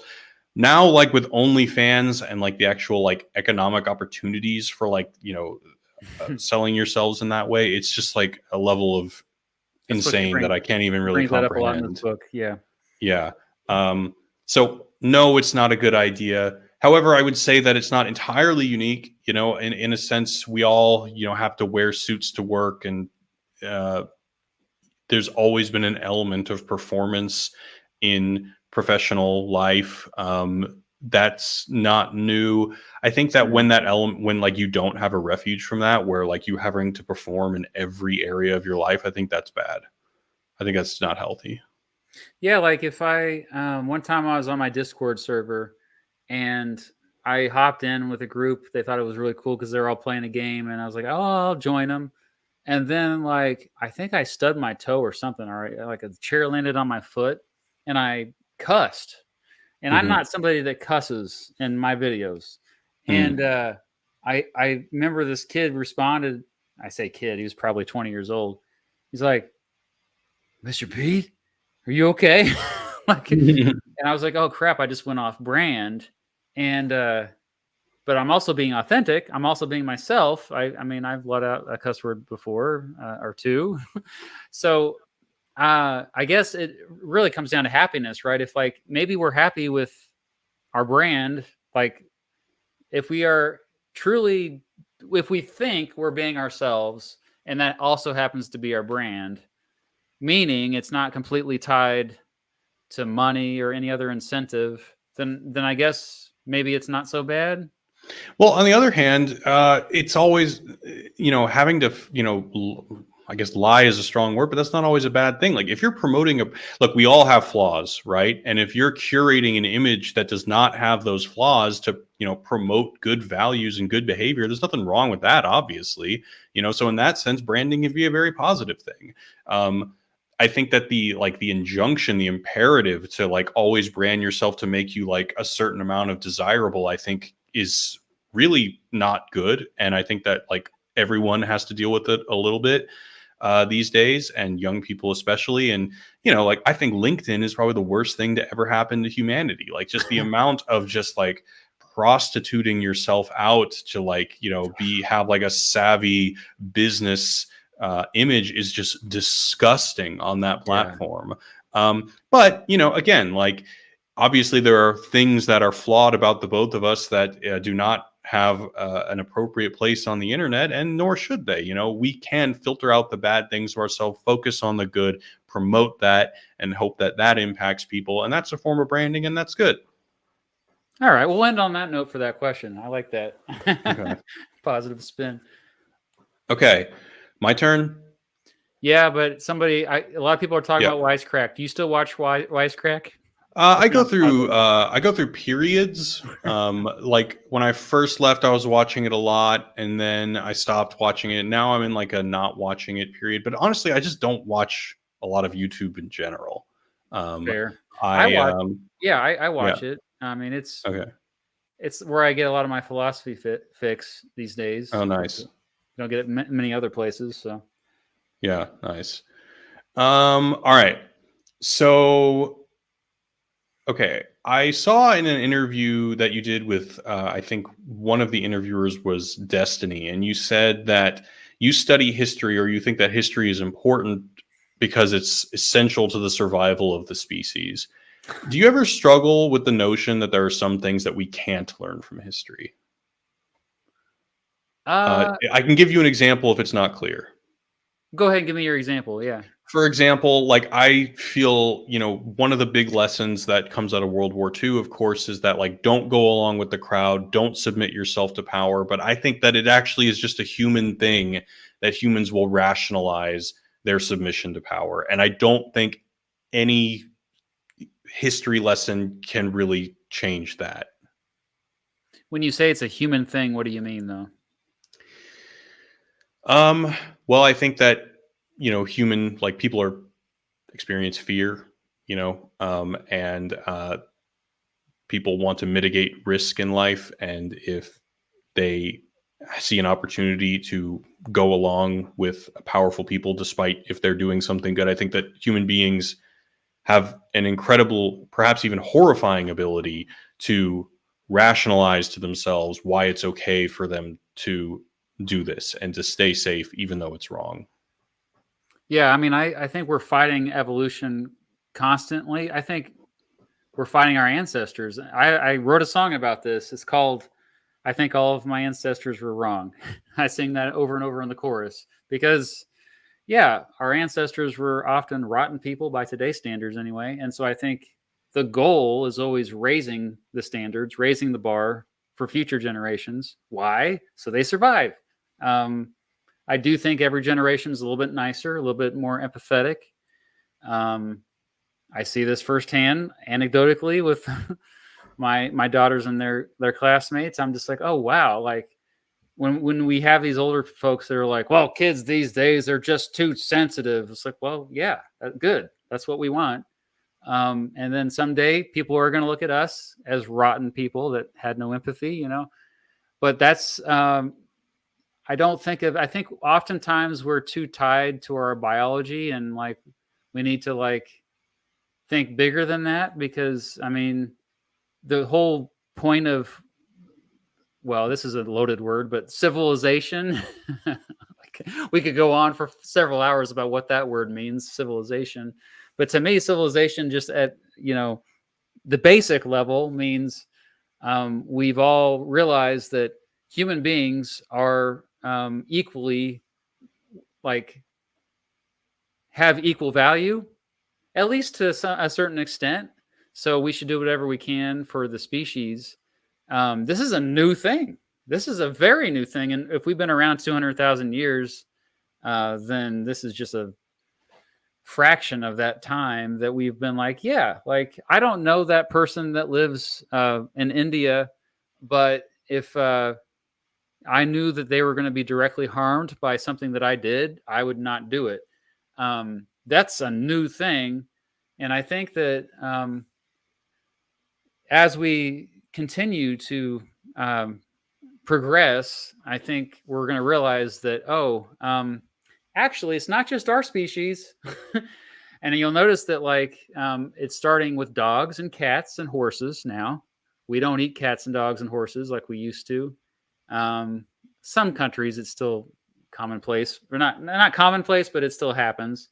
You're seeing, like, PETA is the example that used to be, like, really fringe. But now, all of a sudden, like, there's a lot of people, young people in particular, that have been been proud to associate themselves with PETA, and like, yeah, like they're not even fighting for our species, but it's become more socially acceptable. So I just think that eventually, if we keep progressing on this path, it's going to go well beyond our species. So that's my whole thing. Does that make sense?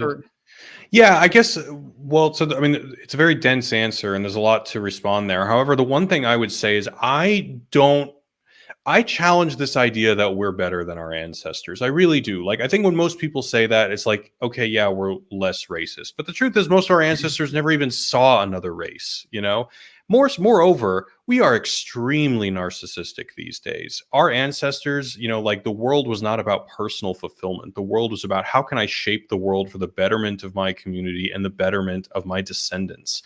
Okay. Most people today, all they think about is, including, hey, who's talking here? How can I up my social media numbers? How can I do, you know what I'm saying? Like, I think that we are way too self-congratulatory with the fact that we've abstracted a sense of universalism, when really universalism is only something that's come into the picture in the last like 150 years. I think that people in the past dealt with much more serious things and triumphed over much more serious challenges than we ever have.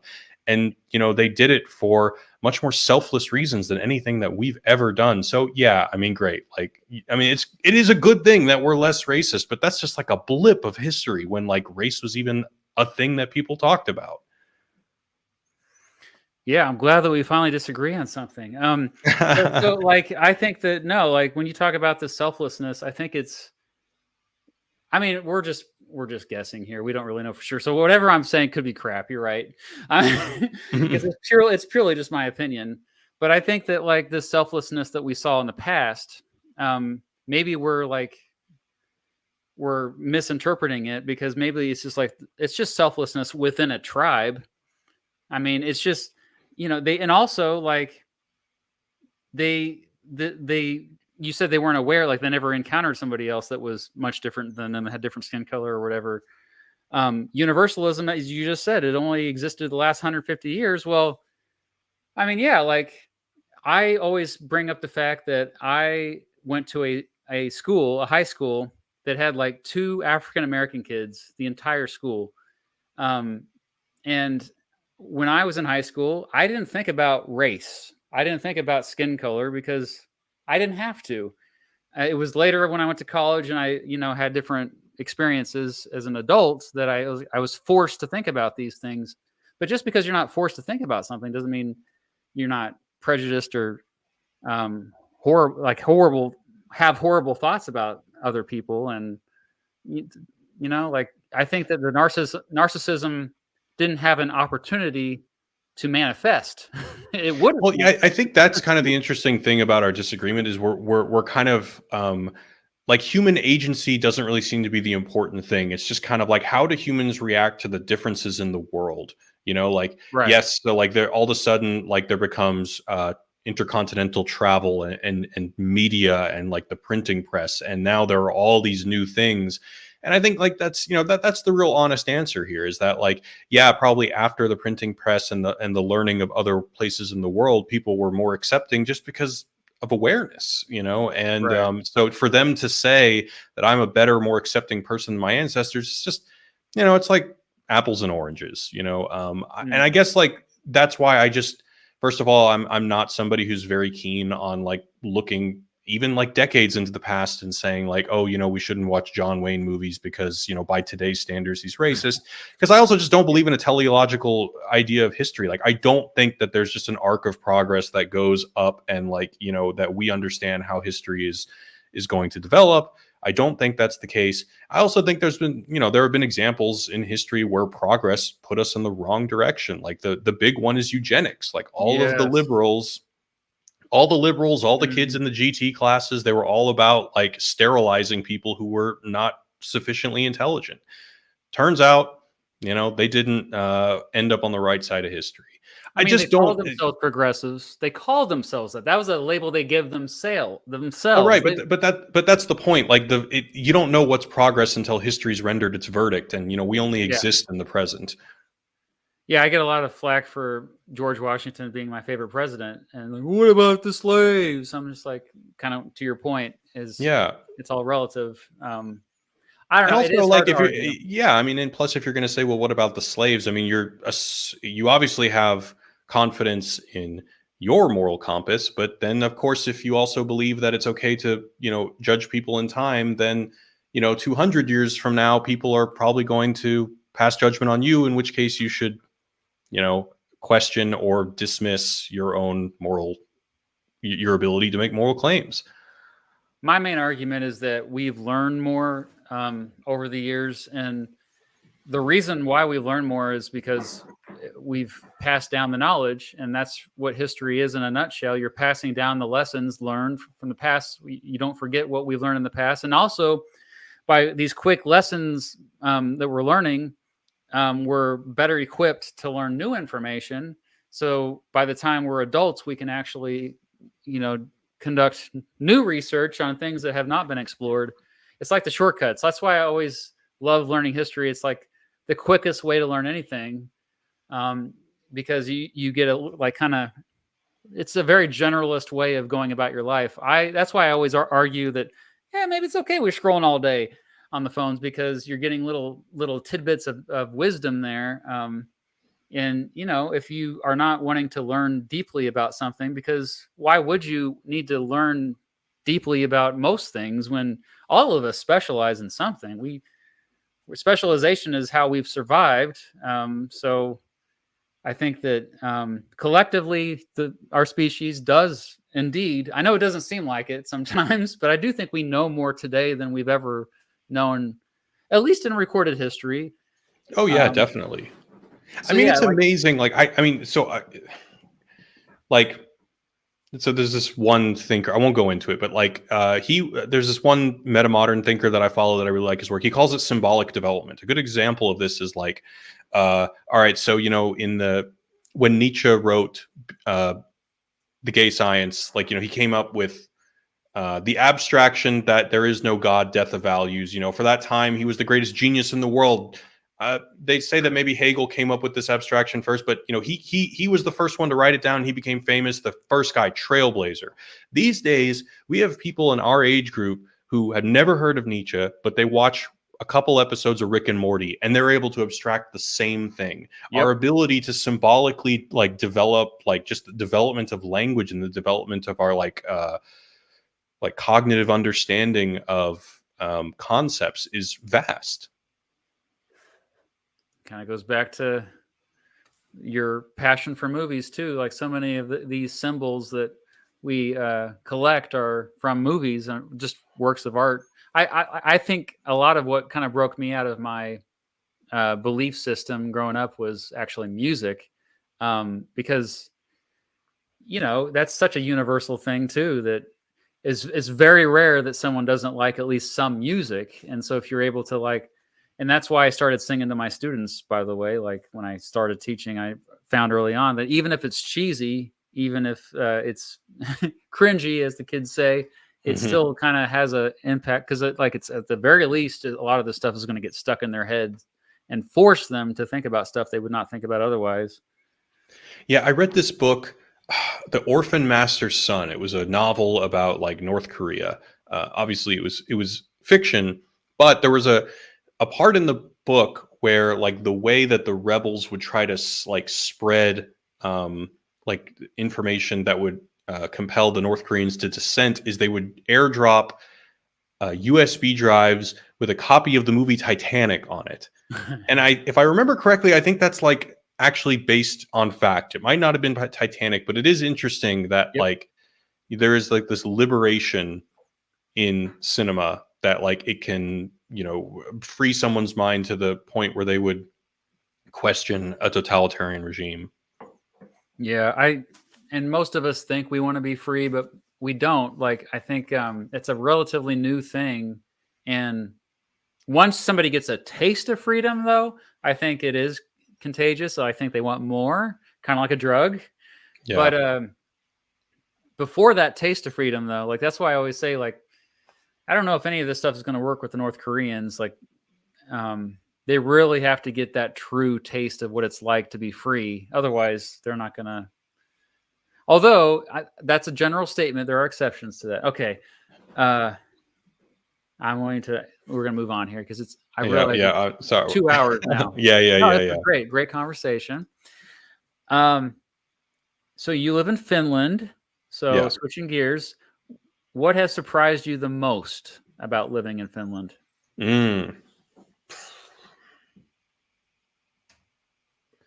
This is a good question.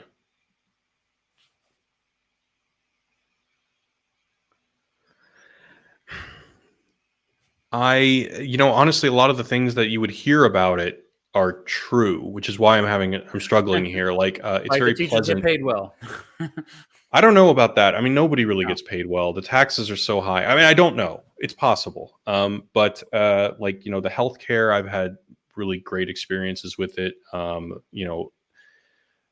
It's I've never really waited. I mean, whenever I call, I usually get an appointment that day. It's all free. It's Wow. very pleasant. It's very clean. It's very peaceful. There's no real celebrity culture, but then again, I just don't know if that's because, I think, like, honestly, the key to happiness for me is living in a country to where I feel like I just am totally detached from the politics and the cultural discussions. Like, sometimes, like, I was at like a party recently, and there were some Finns talking about um like problems with the healthcare system, and I was like, whoa, whoa, whoa! I don't want to hear this. I was under the assumption that it was perfect. I Yeah. literally thought it was perfect until you started talking about it. It really just Ignorance goes is to show bliss. you that just, like, based on your awareness, really, like, kind of just shapes reality. Because, like, if my personal experience has been fine and I'm unaware of anyone complaining about it, then yeah, I mean, that's the healthiest thing I can think of. I guess ignorance is bliss. But the thing that I'm most surprised about, gosh, um, I mean, I guess it really feels different than at least Los Angeles, but it's also hard to say because when I was last in Los Angeles, it was during COVID, and that was a nightmare, Oh yeah. for a lot of reasons. But I really have kind of come to believe, like, here's my tinfoil hat belief. I really very firmly believe in, I guess, what some people would call vibes, but I'm tempted to not use that term because it has like a new age flavor to it. But what I believe is that thought patterns are contagious, and, like, it affects the physical world even when people are not around. For example, I remember when Trump won in 2016, I left my apartment in LA, and I felt the tension in the air. I feel like you could cut it with a knife. I didn't even see anybody, but I just felt it in the air. Yeah, it could have all been in my head, definitely. Mhm. But the people here are very content. There's not a lot of economic anxiety. The social safety nets are very strong. There's, like, a deep sense of community. Everybody that you meet in, like, their 40s and 50s, they're still best friends with their friends from kindergarten, like that kind of stuff. And I think that that really does have a cumulative effect of what it just feels like to walk in the street, what it feels like to live there. And it's been very, very healing for me. I mean, I am definitely the most mentally healthy I've been probably ever. Do you I'm speak like, Finnish? hell no. It's like that is the hardest language in the world to learn. It's bizarre. It's not similar to Swedish or Russian or it's actually the only language that is semi close to is Hungarian. It's a very bizarre, like, Whoa. geographical oddity. But they all speak English there, so it doesn't matter, They right? all speaking. I'm very privileged. That's why. In fact, Yeah. my last video on Inglorious Bastards was kind of like inspired by the fact that I felt very privileged that not only that I do not feel like I need to learn Finnish, but also that I realized, like, since I've been living here, I've been, like, leaning into this, like, ignorant American humor. And I was like, why am I doing this? I'm not somebody who values stupidity. Like, why? And I just realized that, like, yeah, I'm an American. Like cultural ignorance is a status symbol that I'm leaning into because I have the privilege to do it and other people don't. Because the truth is like, yeah, I mean, American culture still reigns supreme. And, that's another thing that surprises you when you leave the country is you just say to yourself, like, God, I mean, America culturally, it's the world, I mean, the thing that makes me the most homesick is Michael Jackson. I know that's weird, but, Mm. like, whenever I see Michael Jackson, I'm just like, dude, this guy, once in a lifetime talent, blessed by God. There has to be just something, I don't know, something magical about America that it could birth a talent like this, because he's just sublime.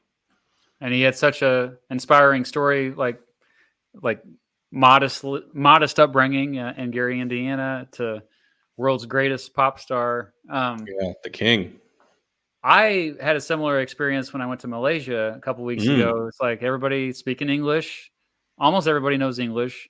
American culture is definitely around. Like they all know about at least a basic knowledge about American politics. So yeah, that privileged thing can't kind of popped in mind. But also they know you're American, so they just assume that you are rich, and so they'll treat you better. Like kind of Yeah, that's an interesting thing. Like, I have a fair amount of Russian friends, and like all the Russians that live in Finland are like very anti-Putin, and Hmm. they have like hardcore USA envy, and they refuse to. And like more than like I've traveled to Asia, and like yeah, they think Americans are rich, but if you tell them that you're not, they'll believe you. But for some reason, I've noticed that the Russians, they refuse to believe it. I don't know. Hmm. Yeah, that's interesting. Well, have you encountered many immigrants to Finland, or are they Yeah, very they're open? in terms of immigration policy, I Yeah. think they're definitely less open than Sweden. I think that Hmm.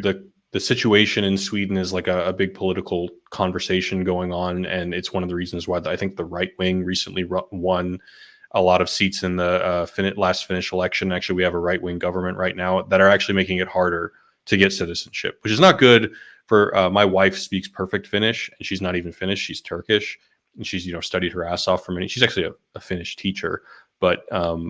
she wants to get citizenship, and before we leave Finland, we probably will stay as long as she needs to get citizenship, because it's good for us to have the option, and she worked really hard for it. But yeah, they make it much harder now, because they look at Sweden and they say we don't want that to happen to us.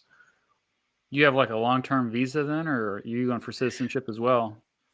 So I mean, you have to learn the language, and I'm just frankly Ah. not willing to do that. I'm just not. Like, I just don't have the time. I don't like learning languages, and it's hard. Um, so yeah, I mean, basically I'm allowed to stay so long as I have a job, and I have a day job, and but I can get a permanent residency, which basically just means that I can live there whenever, as long as I don't leave for more than 6 months, because then I lose it. But I don't know. If my wife is a citizen, I think I can live, Yeah. as long as I want. But honestly, I don't think I would have a reason to live here if I didn't have a job. So, Hmm. Interesting. Yeah. but it is nice. I live on an island, and during the summer, it's very pretty. During the winter, it's just snow and ice. Yeah. Yeah. All All right. right. My turn. All right. So I got a American president's question for you. If you could resurrect one American president to take office today, who would you pick, and why would that president be equipped to address our current challenges? Oh, wow.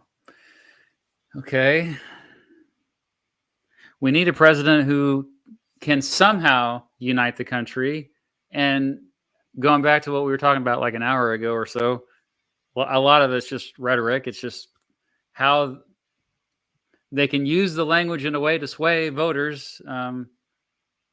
We had several presidents, and like actually, even Obama was a really good orator as president. I think that was part of the reason why we were at least slightly more united under him. But maybe that's not enough. You need someone actually also who's going to be fighting for populist policies. So the first person that popped in my head was Teddy Roosevelt. I feel like he would be somebody who would have appeal. Well, also it kind of matches the times. There's parallels to the 1890s and 2020s, I always say. And I do think the 1890s were like the beginning of the progressive era, which I do think we're about to enter. I don't know what the future historians will call it, but I think we're going to see a lot of reforms. We've already started to see some reforms, and I think a lot of it is not partisan. These reforms are rooted in populism, but also truly like overdue in terms of trying to fill that gap that was left for many decades, that where a lot of people just have lost hope economically. And so Teddy Roosevelt was somebody who he also somehow appealed to more conservative folks because he was somebody who came from old money, and in many ways he was raised a conservative. He became more left leaning later in life. By the time he ran for re-election for president in 1912, actually, he was too far left for many of those uh, old Republicans. That's why they went with Taft. But regardless, I think that if he was here today, Teddy would be somebody who would get people fired up in both political parties. Um, and he was just a bad son of a gun. Like, just So if I could follow that up, like the way that you just described Teddy Roosevelt, is there anybody who do you like? I mean, obviously, is there anyone who you think like embodies? Maybe it doesn't even have to be a politician; it could be a celebrity. I don't know. Like, do you think there's anyone who embodies those same qualities that you think like could, if they entered politics, or like could bring the country together in a similar way? I used to think Jon Stewart could be that person, but I don't know anymore. I really don't. It's hard to tell. Like, what about? This is going to sound silly, but like, what about The Rock? There was a time where it seemed like he was going to enter politics. Yeah, I mean the thing is, he would have to. Well, what? Okay, this is interesting. I do think that if we can have somebody like The Rock say some of what Donald Trump was saying, some of what Joe Biden and Kamala Harris have said, and also a little bit of say what RFK Jr. was saying. Like, so somebody who comes out pretty strongly against corporate welfare, against big tech, big pharma, big whatever, but also he already has the momentum of being a popular movie star. The thing that kind of rubbed me the wrong way about The Rock is he endorsed Joe Biden in 2020, and he got Hmm. backlash for that, and it maybe like even hurt his career a little bit, to a point where now in 2024 he's like, I'm not doing that again. I'm not endorsing anyone.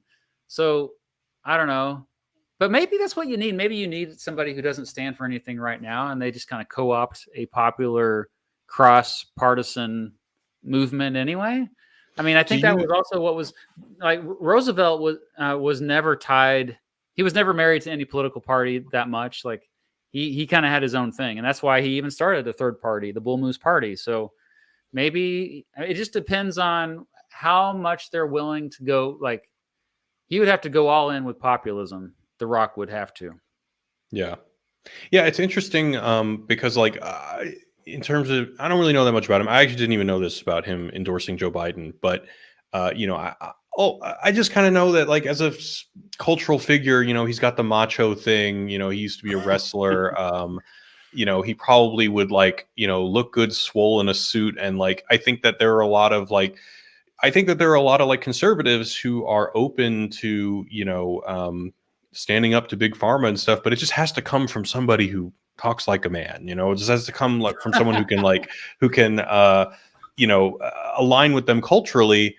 And but the question for me is like, how much does the like cultural conservative mindset, how much have they written off Hollywood? Of course Reagan came from Mm. Hollywood. There, I don't know if it's just, I don't know, what do you think? Is it like that only like the extreme, more conspiratorial side of conservative culture is anti-Hollywood, or is it ubiquitous? It's more mainstream in the Republican Party now. Yeah. So I Yeah. mean, Reagan was a much different era.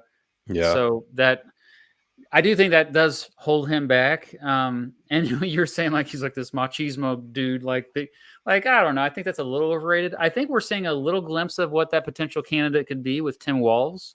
Now Tim Hmm. Walz is a little bit too nice of a guy, and he's a little bit too normal. Like he's just like a guy. Where I think we need somebody who's larger than life, like Teddy, who also has that Midwestern appeal, like who has a military background, who has some kind of connection to middle America, to what it's like to be in a small town. Like, I think the rural voter is first and foremost is who they should aim to get, because that's who Democrats lost over a period of several decades, but they lost them completely. You go to any small town in the United States, that's, when I say small town, it has to be a certain distance from a big metro area, but you go there, it's 100% almost Trump signs. Those are the people that you have to convert first and foremost. And if you can even convert some of them, then everybody else will fall into place, I think, pretty likely. So I don't even think it has to be like an actor, like a big name. I think it just has to be somebody who's super charismatic and larger than life, really good at talking and able to really tap into the populism that is so increasingly prevalent in both of the major political parties right now. Yeah. So, all right. Sorry if you're hearing my phone go off. I'm getting some text messages. Probably you didn't even hear that. Okay. I didn't. Well, good. So, if you just joined us, yeah, I'm here with Jared Bauer. Subscribe to his channel. It's in the description of the video. And if you have questions, let us know. But we've got questions for each other. We're on question 7, right? Yeah. Yeah. And some of them were on my phone. Some of them I wrote out. So I'm going back and forth here. It's kind of funny. Okay. What direction do I want to go? Yeah, we'll do this one. So, what are the cultural trends you've noticed of the 2020s? Cultural trends so far. We're almost halfway through the decade, believe it or not. Gosh.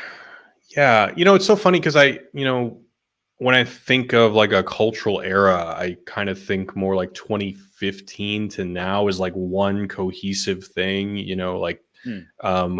so in terms of 2020, I mean, we could talk about kind of some mundane things. Like actually before we started recording, we were talking about how COVID has made it so that you don't need any like impressive equipment to make content on the internet anymore. I mean, you never really did, but now it's just that like, the biggest podcast in the world can just have something over Zoom with onboard mics and it doesn't make a difference. So I think that just in general, like as a cult, I guess you would maybe consider this a cultural trend, but like the ubiquity and the complete acceptance of remote work, remote communication, hell, maybe even remote dates. I don't know. I haven't been on a date in many years. I'm married now, but Me neither. so that would be one of them.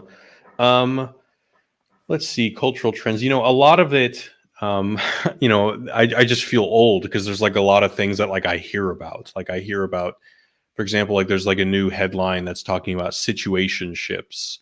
There's like some singer has like some controversy in which she sang a song about that became really popular, and it's all about I guess the critics are saying that it celebrates promiscuity, and I don't think that's anything terribly new, but I do think that there are cultural trends in just I never even heard of this term before. Holy crap. Okay. Neither had I. Yeah. I mean, isn't this just like a rebranding of Friends with Benefits? Yeah. I mean, that's what it looks like to me.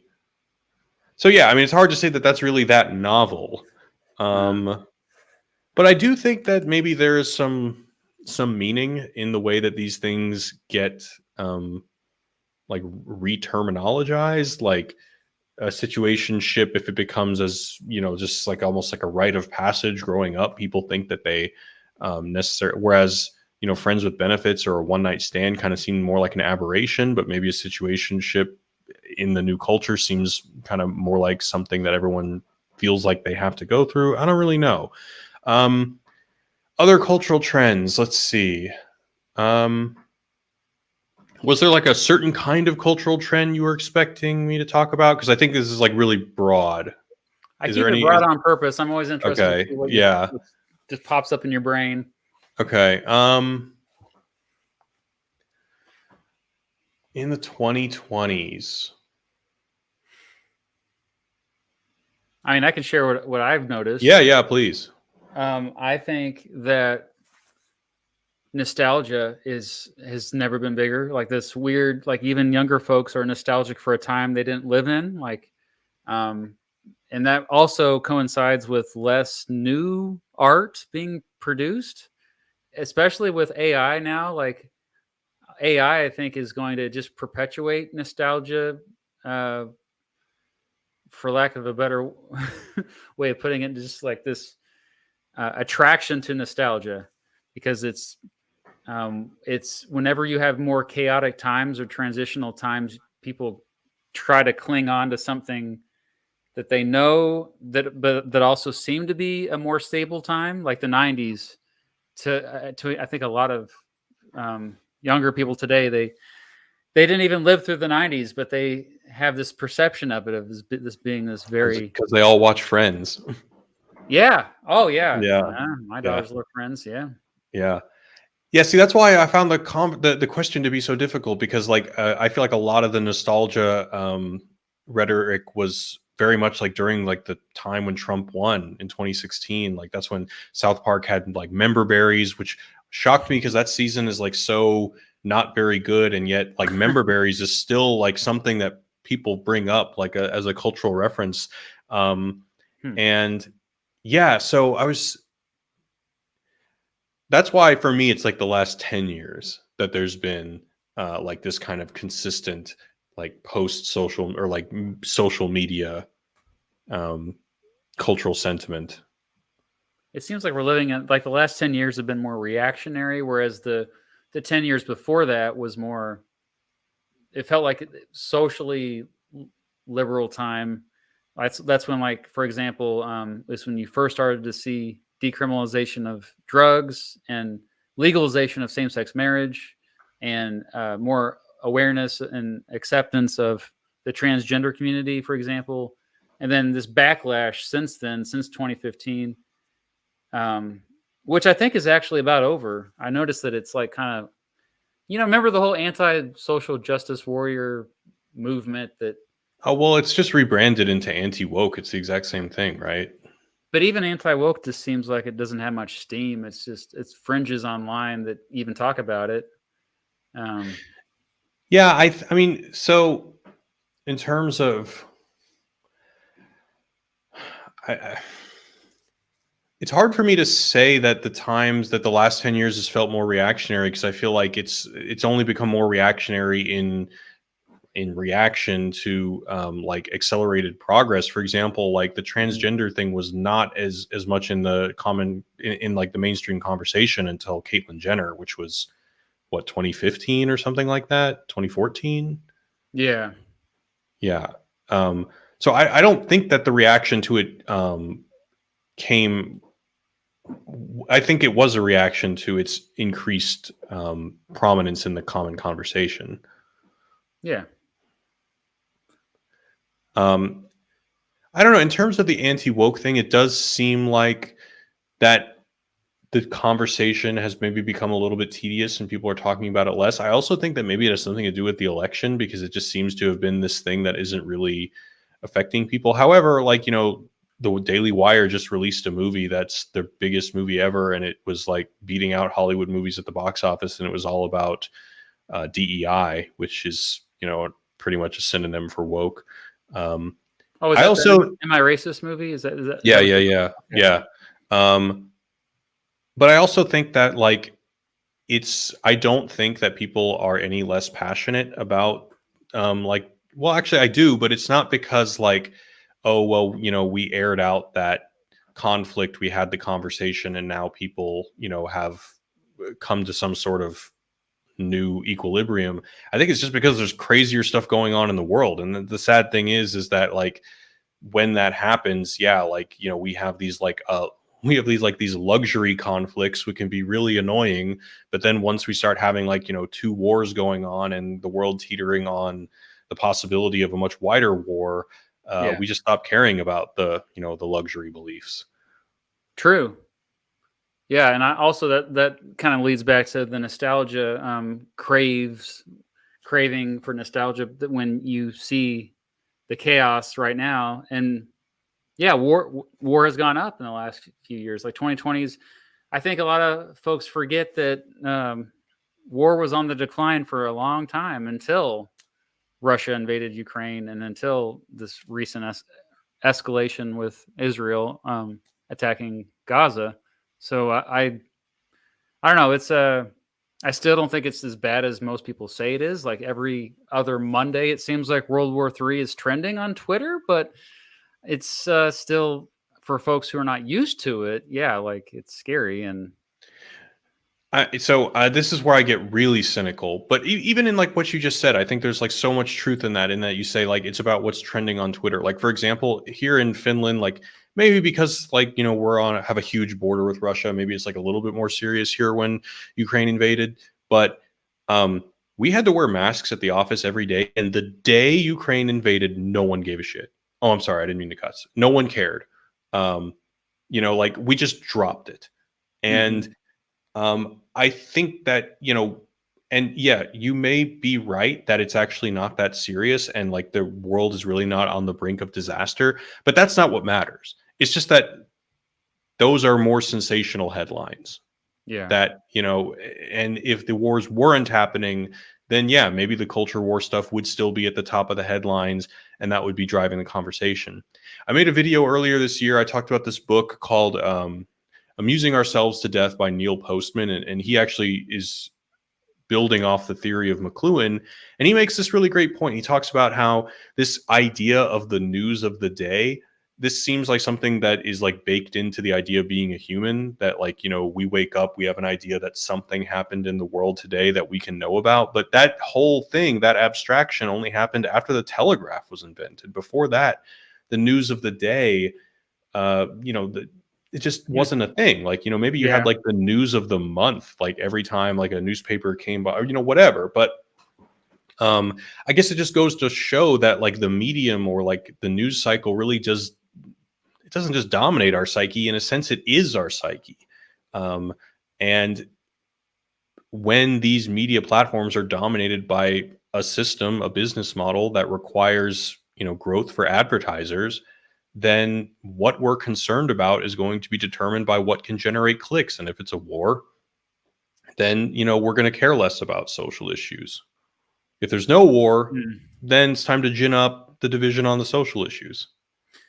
In the chat, multiple folks have mentioned the rise of fascism. I actually think that I wouldn't even call what's happening in Europe and North America, South America right now a rise of fascism as so much as just a rise of xenophobia, because it's a reaction to increased immigration and openness to immigrants in many Western countries. What do you think about that? Like, would Yeah, you? that's clearly what's happening here. Yeah, Absolutely. because it's Um, not like they're fascist in other ways. It's just strictly issues dealing with immigrants. I mean, yeah, I would agree. good to see here, Malafunk.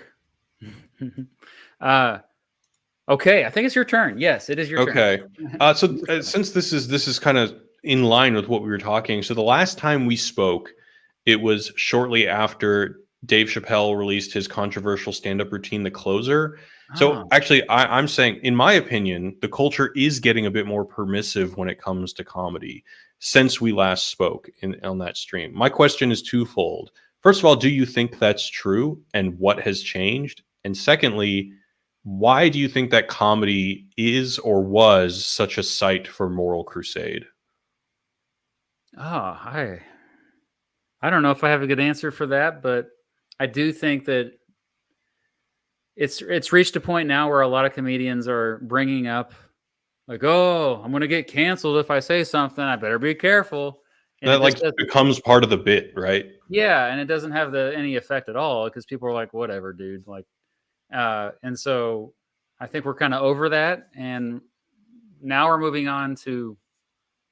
It feels like there's more diversity in comedy. Not and when I say diversity, automatically people think, "Oh, are there more women comedians now?" Finally, but no, I'm talking about like in terms of ideas of like because for so long the comedy that I saw in mainstream outlets, like the reason why Chappelle actually stood out a little bit is because he was talking about deeper stuff, but a lot of it really was just like day-to-day relationship and sex stuff. I mean, it really was for many, many years. And I think anytime a comedian dips their toes into politics, well, it's not even that. Like they've always ranted about politics. I think it's specific politicians is where they get themselves into trouble. Like, um, then all of a sudden, like everyone's like worried about it. But the thing about, I mean, would you agree that the closest? I know some philosophers get really annoyed by this question I'm going to ask, but would you agree that the comedians are the closest things we have to philosophers in mainstream culture.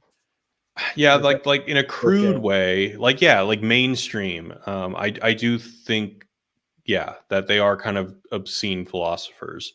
Um, Not to say all of them, have great points, but yeah, I Mhm. mean, stand-up comedy in particular, but also like, I mean, Larry David, even just in Curb Your Enthusiasm and Seinfeld, like the whole premise is like kind of interrogating, these kind of unspoken social rules that we seemingly arbitrarily adopt, and it doesn't make sense. And he's there to point that out, and like that's a form of philosophy as well. So I think comedy in general, absolutely. Yeah, so I think the trend I've noticed is it's less now about also, like, in terms of everlasting impact, which we mentioned at the beginning about movies that still have are just as relevant today as they were a long time ago. I think a lot of comedians are realizing if I'm talking about specific news of the day or specific figures in the news, people may not even remember them in a year from now or 10 years, let alone 10 years from now. So I need to talk about more ideas, stuff that is more universal and more relevant to potentially future generations. And it seems to be cyclical. For a few years there, though, it did seem like comedians were just like talking about the news of the day.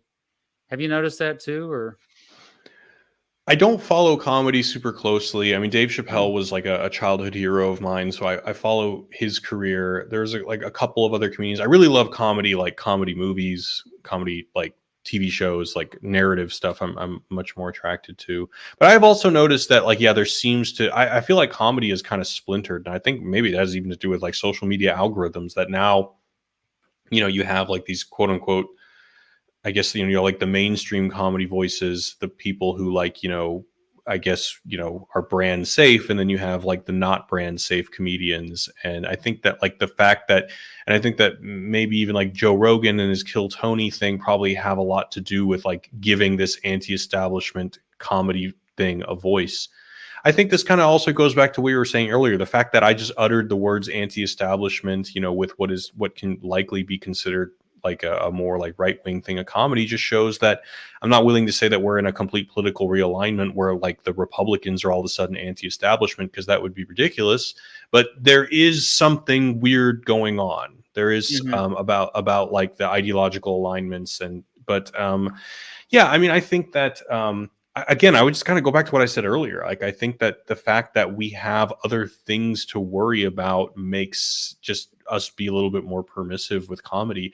But I guess really the core of this question, I always just thought it was very weird that comedy became like a big thing to be up in arms about. I mean, Yeah. when I was a kid, it was more about like violence in the media. Like I remember when I was a kid, like people were really up in arms about Mortal Kombat. That kind of Yeah. made more sense to me, although I still disagreed with it. But the fact that people thought that comedy would resort to like material harm for people just never seemed convincing to me, and I never saw any evidence for it. It's crazy that comedians used to be arrested on stage for saying certain words, and just blows my mind. I mean, I still think that George Carlin is the greatest of all time, and I think the Oh, fact me that he too.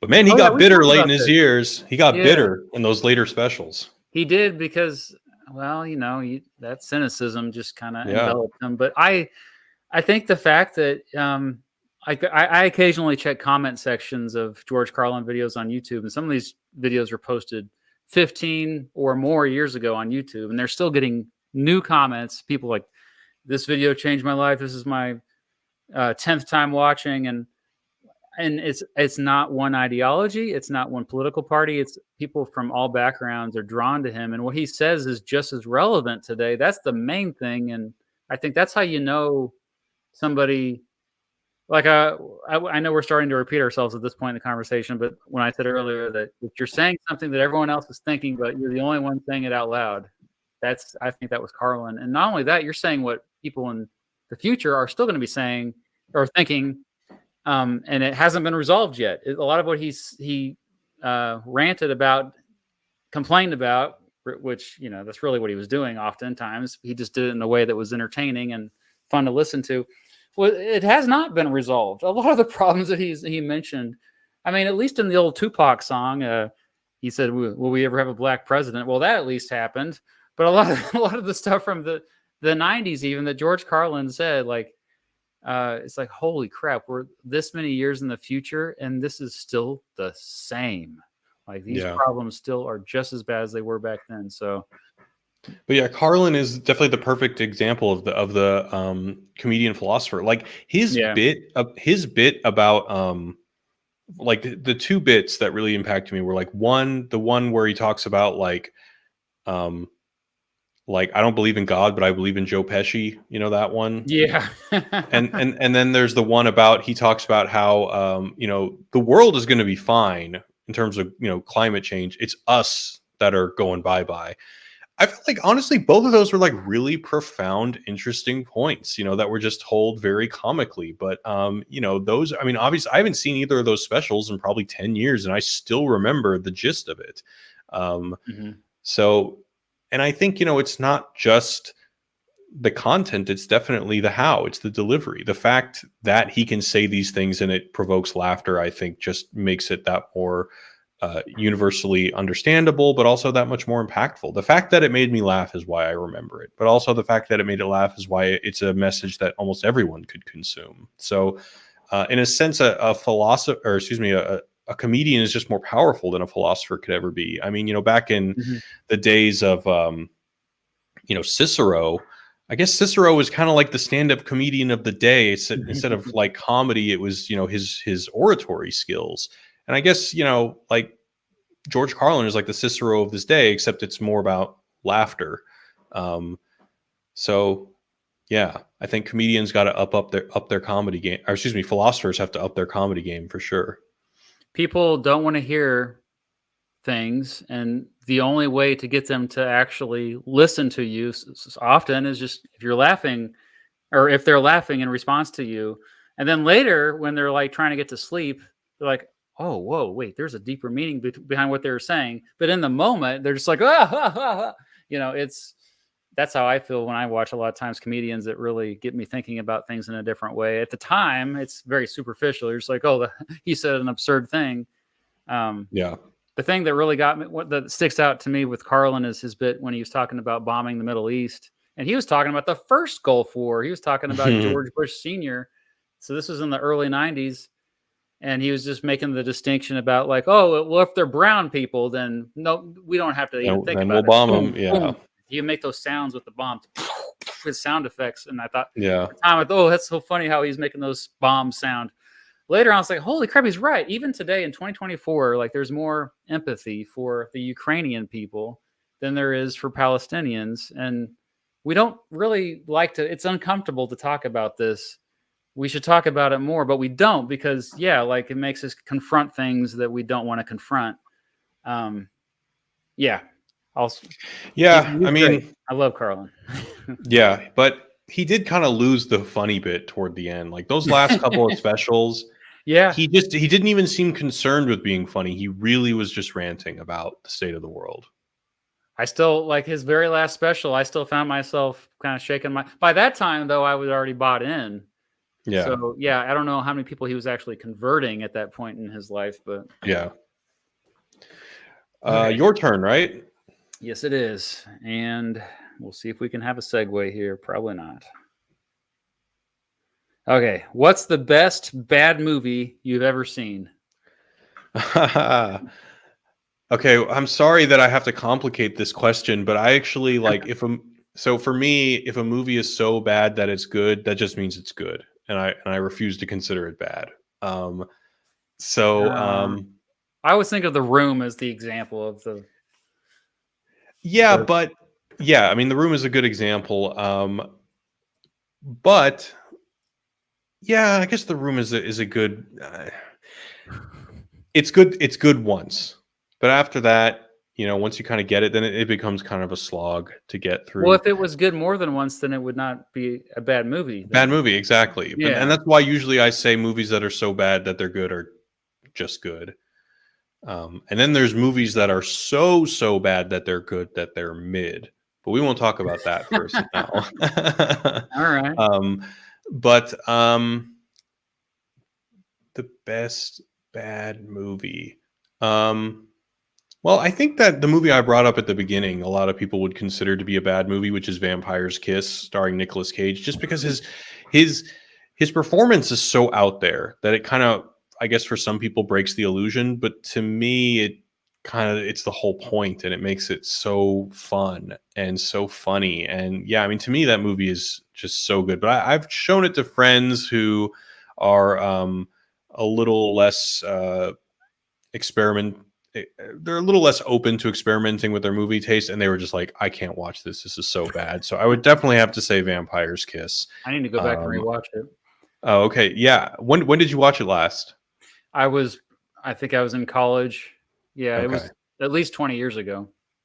Okay, there's definitely like a temptation to just watch it for the meme worthy things, but I would really recommend like watching it, sitting down, watching it, putting some thought into it, because I think it's actually a pretty thoughtful movie. Wait, it came out 20 years ago. No, wait, 1988? when did it come out? No, 90s, right? I think it was the late 80s, 1987, Oh, okay. All right, 1988. yeah, good, So good. yeah, it's older than that. I think what it was is like the meme. I first saw the meme and I was like, well, what's this about? And then I watched the movie, because that's when the meme Yeah. started to pop up as early as 20 years ago. Okay. There's so many great Nicolas Cage memes out there. Yeah, actually, there's a movie theater in Helsinki that I go to all the time. It's like my church, and they did a retrospective of Nicolas Cage over the summer. So I saw like 25 Nicolas Cage movies over the summer. It was awesome. Wow. You know what movie just brought down the house that I couldn't believe how good it was? I mean, I knew it was good, but Con Air, my God, it just every second was amazing. And just every single person in the theater had a blast for the full, whatever, 90, 110 minutes, however long it lasts. It was so good. Wow. Yeah. The last Nicolas Cage movie I watched was, I just looked it up, Dream Scenario. Oh, I love that movie. Yeah, like that one. The movies that where you just can't stop thinking about them long after you're done watching, those are the ones I think that really are good. And it's just so dark, and it's like you just feel so sorry for that character. But in many ways, it's like attaching itself to your own demons, like, because like I don't know. The premise of the movie is just genius, because Absolutely. you think it's going to go one direction and it goes the opposite direction. That's, I don't want to spoil it, but yeah, I was surprised. That was my favorite movie of last year. And if you like dark comedies, I cannot recommend enough. That director, he's Norwegian. He's the most exciting new voice out there, in my opinion. And his first movie is called Sick of Myself, which he made actually only like 2 years before Dream Scenario. He's very prolific, very fast. I highly recommend Sick of Myself. It's very dark. You have to really have an appetite for dark comedy, but it's so good. Sick of Myself, yeah. Okay. Yeah, he's Christopher Brogley, Brogley or something like that. Yeah, this one was made in Norway. Okay. So good. Absurdist black comedy. I think I found my new favorite genre. There you go. All right. My turn? Yes. Okay. Do you think there is such a thing as being overeducated? I do think so. Yeah, because I mean, there is a point where you learn so much that you realize you don't know anything at all, and which has kind of become cliche at this point. Like, oh, the more I learn, the more I realize I have nothing figured out. That's great and all, because it kind of forces you to be more humble. But there's also that just nagging pessimism, cynicism that just won't go away. And I mean, in particular with politics, like I got a great example just from a couple of days ago. I posted my new video. It was a short about how I called it, and I knew what I was doing a little bit. Like I called the title of the video was Kamala Harris was the most active vice president. And I left off the part that, that matters the most is the fact that she broke the most ties in the U.S. Senate, because that's really all the vice president can do throughout most of their presidency. They don't really have much to do. But if the Senate ever has a tie, they can go like 50-50. They can go in there and break the tie. And she did that more than any other vice president in American history. That's all the video was. It's just a simple video to explain, a very basic thing that triggered so many people. So because she's running for president. A lot of people that don't want her to be president. Didn't like that I made that video. And it just really upset, especially a lot of young men who are just horrified that a woman could become president. That's the quiet part out loud. A lot of them will never say, "Oh, I have no problem with women. I'm okay with it. If Tulsi Gabbard was president, I'd be cool with it." I'm like, dude, no, I don't think you're ready for Tulsi Gabbard either. You are not ready for a woman to be in charge. And they like it really opened up this whole thing. And so I'm just sitting here like it's easy for me to get really bummed out because I'm just trying to like make the point that she broke the most ties of any vice president. That's all I'm trying to do. But also, I'm getting really mad. I'm legitimately angry that people don't understand a basic fact. It's in the Constitution, the job of the vice president. I'm frustrated that, and I feel like there's nothing I can do about it. Like I'm surrounded by idiots that will never understand basic facts because they're just emotional. They're just puking out emotions day in and day out. Oh, I'm so upset. Like, just take a deep breath. And so, yeah, like if you are overeducated, that means like, oh, well, I'm above emotions. But that doesn't mean you still have to deal with all the people who are just spewing out emotions all the time. And also on the flip side, I'm a little jealous of them because I feel like the older I've gotten, I've lost some of that emotion. Like I feel I want to be emotional again. I remember being a young man and being really passionate about things more ideological, following political figures more closely. And so, yeah, it's a weird thing. Like we're part of it's like, oh, I'm above this. And like, I'm just these idiots, you know? And then another part's I'm like, man, I kind of wish I was still them because you become emotionally, I mean, that doesn't mean my emotions are not fulfilled because I have healthy relationships in my personal life. And I think I'm pretty happy with where I'm at. But in terms of, in terms of politics in particular, like I feel like you can lose with certain fields if you learn too much about something, you forget about why you were first drawn to it to begin with. If that makes sense. Yeah. So, and it sounds like with your example, it's like you feel like maybe being overeducated also kind of like alienates you from most people in yes, some, yeah. You get out of touch. Yep. Yeah. The one thing I would say about like negative comments, we all get them, but I would again go back to something that really helps me put it into perspective is again the idea of the phone as a pacifier. And it's not because, I mean, yeah, they probably believe what they're saying, but that's not why they're saying it. They're saying it because it's an opportunity for them to let off steam, and that's what they grab the phone for. The fact that it's your video is probably more or less arbitrary, right? Because that's what the phone is for. The phone is the pacifier. That's a really cool way to put it, actually. I do need to constantly remind myself that, especially with our negativity biases that we have, like I mean, honestly, the best feature of Twitter is the mute button. I've muted so many people. And it's also kind of cool too, because like you'll notice like the next two tweets that I'll post, I'll see responses and it's all muted. And I know that people are still angry from the last thing. They just wanted to just still let me know they're still angry. But then, the next tweet, there'll be less muted responses. And then a few tweets later, there's no muted responses. So that to me is evidence that, oh, this has nothing to do with me, or very little to do with me, I should say. Oh, yeah. Yeah, I think so. That's a wonderful feature. Twitter isn't completely bad.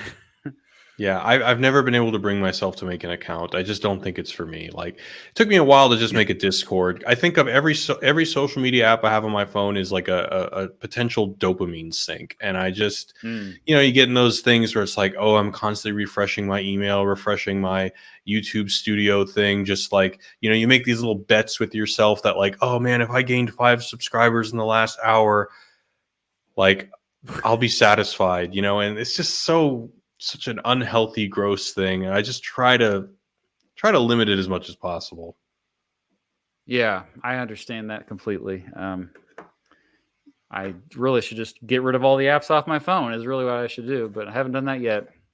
I think that, it's still so new, but I think we're going to grow into a spot where, we're going to adapt. we're going to adapt to be able to like, modulate our perspective to be able to deal with the good and hopefully less of the bad. I think that because it's still so new to us, it's so Yeah. hard. But I don't know. I'm more optimistic these days than I used to be a super doomer, like as early as like 4 years ago. And now maybe it's the Nordic air. I don't know, but I feel generally more optimistic about the You're in the world. happiest country on the planet, It is. Yeah.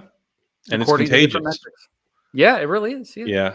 Yeah. Although if you tell a Finnish person that, they think it's funny because they're like Finnish people. I mean, it's a stereotype, but they're very quiet. They're very monotone. They don't show a lot of emotion. If you want to scare a Finnish person, just say hi to them in the street. They're gonna be like, "What the hell did he just do?" They're very like, I'm an extrovert in this country, which is crazy because I've never been an Mm, extrovert in my life. interesting. Yeah. I noticed that about South Korea and Malaysia. Just like everyone's more chill, and I can't imagine them coming to the United States and we're just super loud here, very loud Oh people. yeah. I brought my wife to the US for the first time in February, and like we landed in Dallas, and the first thing we did is we went to a Tex-Mex restaurant in the airport, and the waitress there was so friendly. Like, just you know what I'm talking about, like the American stereotype of just like, "Oh my god, hi guys, I can't like hi, my name is Bob, I'm here to help you, anything that you need." And my wife was like, "Whoa, She's like, is everyone like that here?" I'm like, "Not everyone." yeah, customer service. Well, they're working for tips, you know. Yeah, yeah, and they're working hard. All right, I think it's my turn. Yep. We've been going 3 hours almost, believe it or not, but we're on the home stretch, and I think these are good. You're gonna like them. So Okay. this first one is more broad. There is, I think, a crisis right now in terms of just a lot of young men are Mm, lost. Um, they don't like, a lot of them are kind of falling for con artists, I've noticed, but also a lot of them are not in healthy relationships, or they don't even have, like, a lot of them are just lonely, I think, is the root of a lot of it. Um, and yeah, we have the self-described incel community as well that's kind of tied into this, but I worry about this group a lot, and I know we shouldn't oversimplify, overgeneralize a group of people, but I want to know your thoughts about this group, particularly in the United States, of young men who seem to be kind of lost right now, and how do we help them? What can we do for them?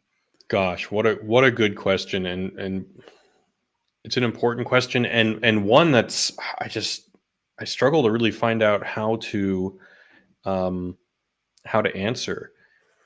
Although I'm not in general not a huge fan of him, especially lately. Like, I think that Jordan Peterson is right about one thing, in that I think that men do need like role models, and maybe like role model is kind of a crude way to put it, but they need some kind of like some super ego, some like standard from which to aspire to. And I think this kind of goes back to what we were talking about earlier with our ancestors, and how like to our ancestors, like their value was depicted on like what impact they made on the world. They saw the wilderness as something to be shaped by them, whereas for us it's all about ourselves. It's all about this turn inward. How can I make myself fulfilled? And I think for men, you know there is no answer on how to like sculpt our perfect inner selves. It's just it's an impossible thing. And I think that most men are probably happiest when they do have some kind of a project, not an inner project, but a project, literally just like go build something, build a house, build a town. That's happiness for a guy, just being busy, having like, being able to experience the fruits of completion of a project.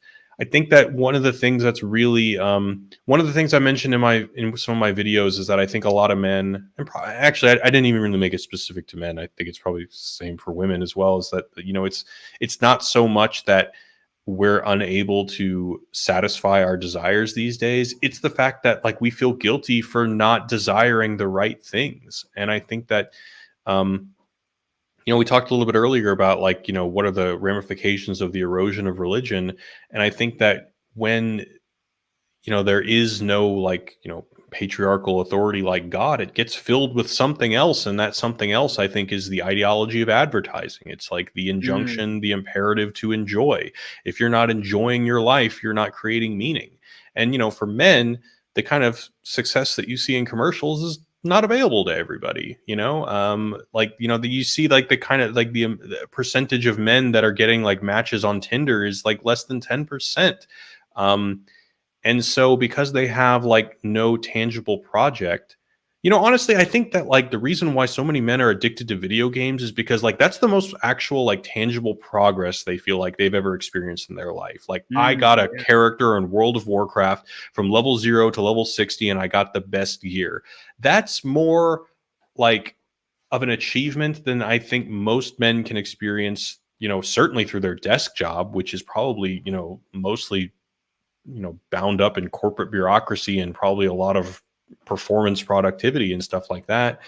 Um, so I think that like, all they have is this idea of, what they should be desiring. Sometimes they don't even desire it actually. Like when I was a kid or when I was like in my 20s, like I really like on a level like hated myself because I didn't want to go to clubs.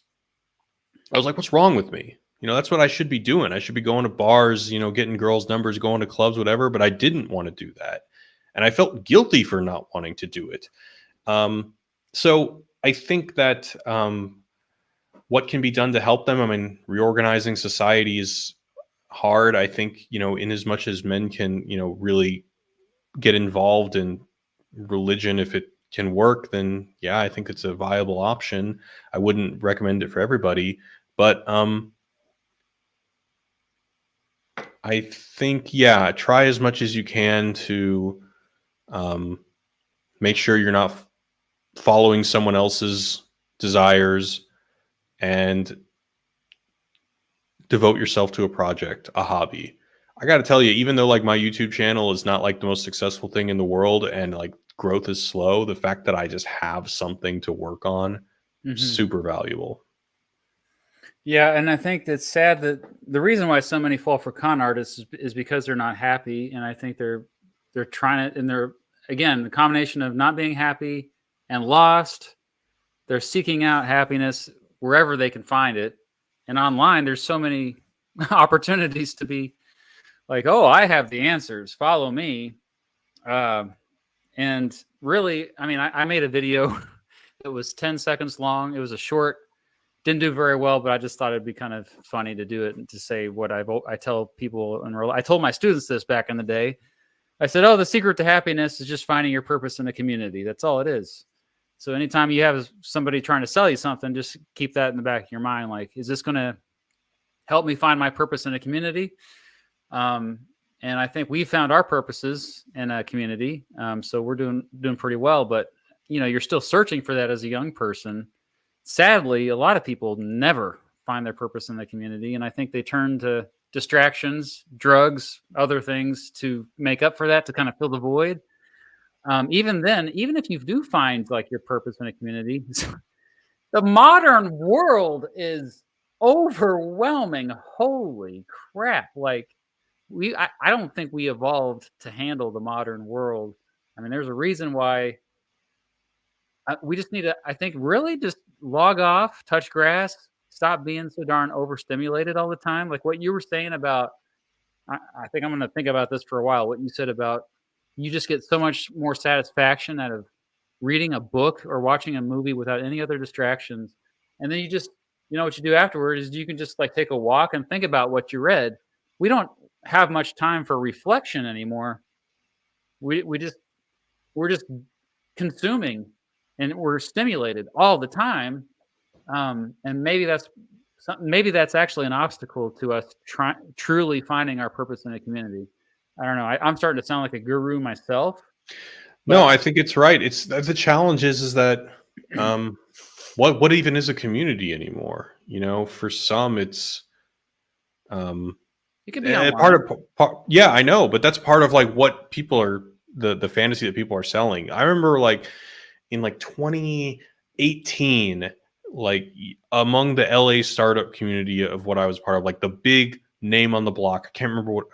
Okay, I do remember, but I'm not going to say it. But it was like this startup that was all about teaching people how to make a YouTube channel. And I think that tapped into the same thing. The whole idea was that, like, I mean, not only is it selling the idea of celebrity, of like personal fulfillment, but also the idea that, like, I think that a lot of people conflate, like, being the figurehead of a community with having a community. But anyway, like, that startup in the first year made like $13 million of revenue of people just buying courses for how to be a YouTuber. And it was like this sent this huge shockwave down the digital media thing. Is like, this is it. They went bankrupt a year later, but anyway. Jeez. Yeah. All right. Well, is it my turn? Unless you had want to say more. Yeah. Okay. No, all right. So now I have to be selective about my last two questions. Okay. Who do you think is more, this might be too easy, but I'm going to ask anyway. Who do you think is more responsible for the death of the Bernie Sanders movement, Republicans or Democrats? I think Democrats. I know. Okay.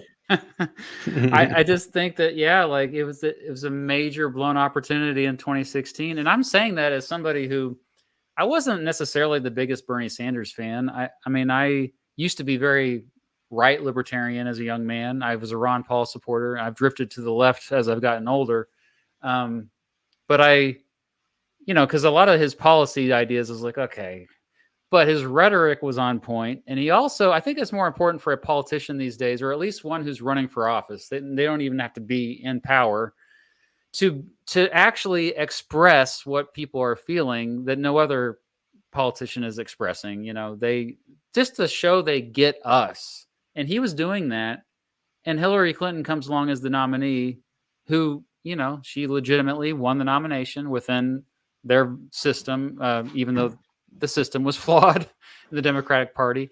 But she was just not delivering a connection to the people that needed that connection. And I think the people that we always need to pay the closest attention to in terms of constituents, voters, and I know this kind of sounds bad because that means you're like giving special treatment or give special attention to a group of people, but the people who are disillusioned, who are, and sometimes that disillusionment maybe is just like, maybe they have no freaking clue and they're at it. They don't know themselves, but regardless, they are disillusioned to a point where they're leaving one political party for another one.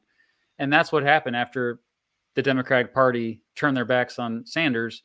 What's crazy, though, I want to add is that when the Democratic Party did get power in the presidency, so Joe Biden does get elected 4 years later, Bernie runs against him in the primary, but this time Joe Biden actually listens to Bernie's supporters, and a lot of his policies actually are more like Bernie Sanders than they are like more right-leaning Democrats of previous years. So they learned their lesson. I just think they learned it a little bit too late. But still, you notice about the Democratic Party, they're very polished. Even this year with Harris and Tim Walz, they still they can't have like they were criticizing Tim Walz when he was like misspeaking, and I'm like, Trump misspeaks all the time. People are totally over that. They want. This is where I think I kind of also disagree with you. I think they want authenticity in terms of that we are more accepting of people in power making mistakes, and as long as they are willing to change and respond to those mistakes. Trump is the outlier. He's different because he never apologizes for anything. He never admits that he made any mistakes, but he's in a category all his own. Everybody else, I think we're more forgiving of if they say, no, I made a mistake, and you don't have to just like rehearse everything. Everything doesn't have to be scripted. They want to see a real human being that cares. That's all they want to see. I think most people just want to see a real person that's proving that they're passionately on your side. That's really what it is.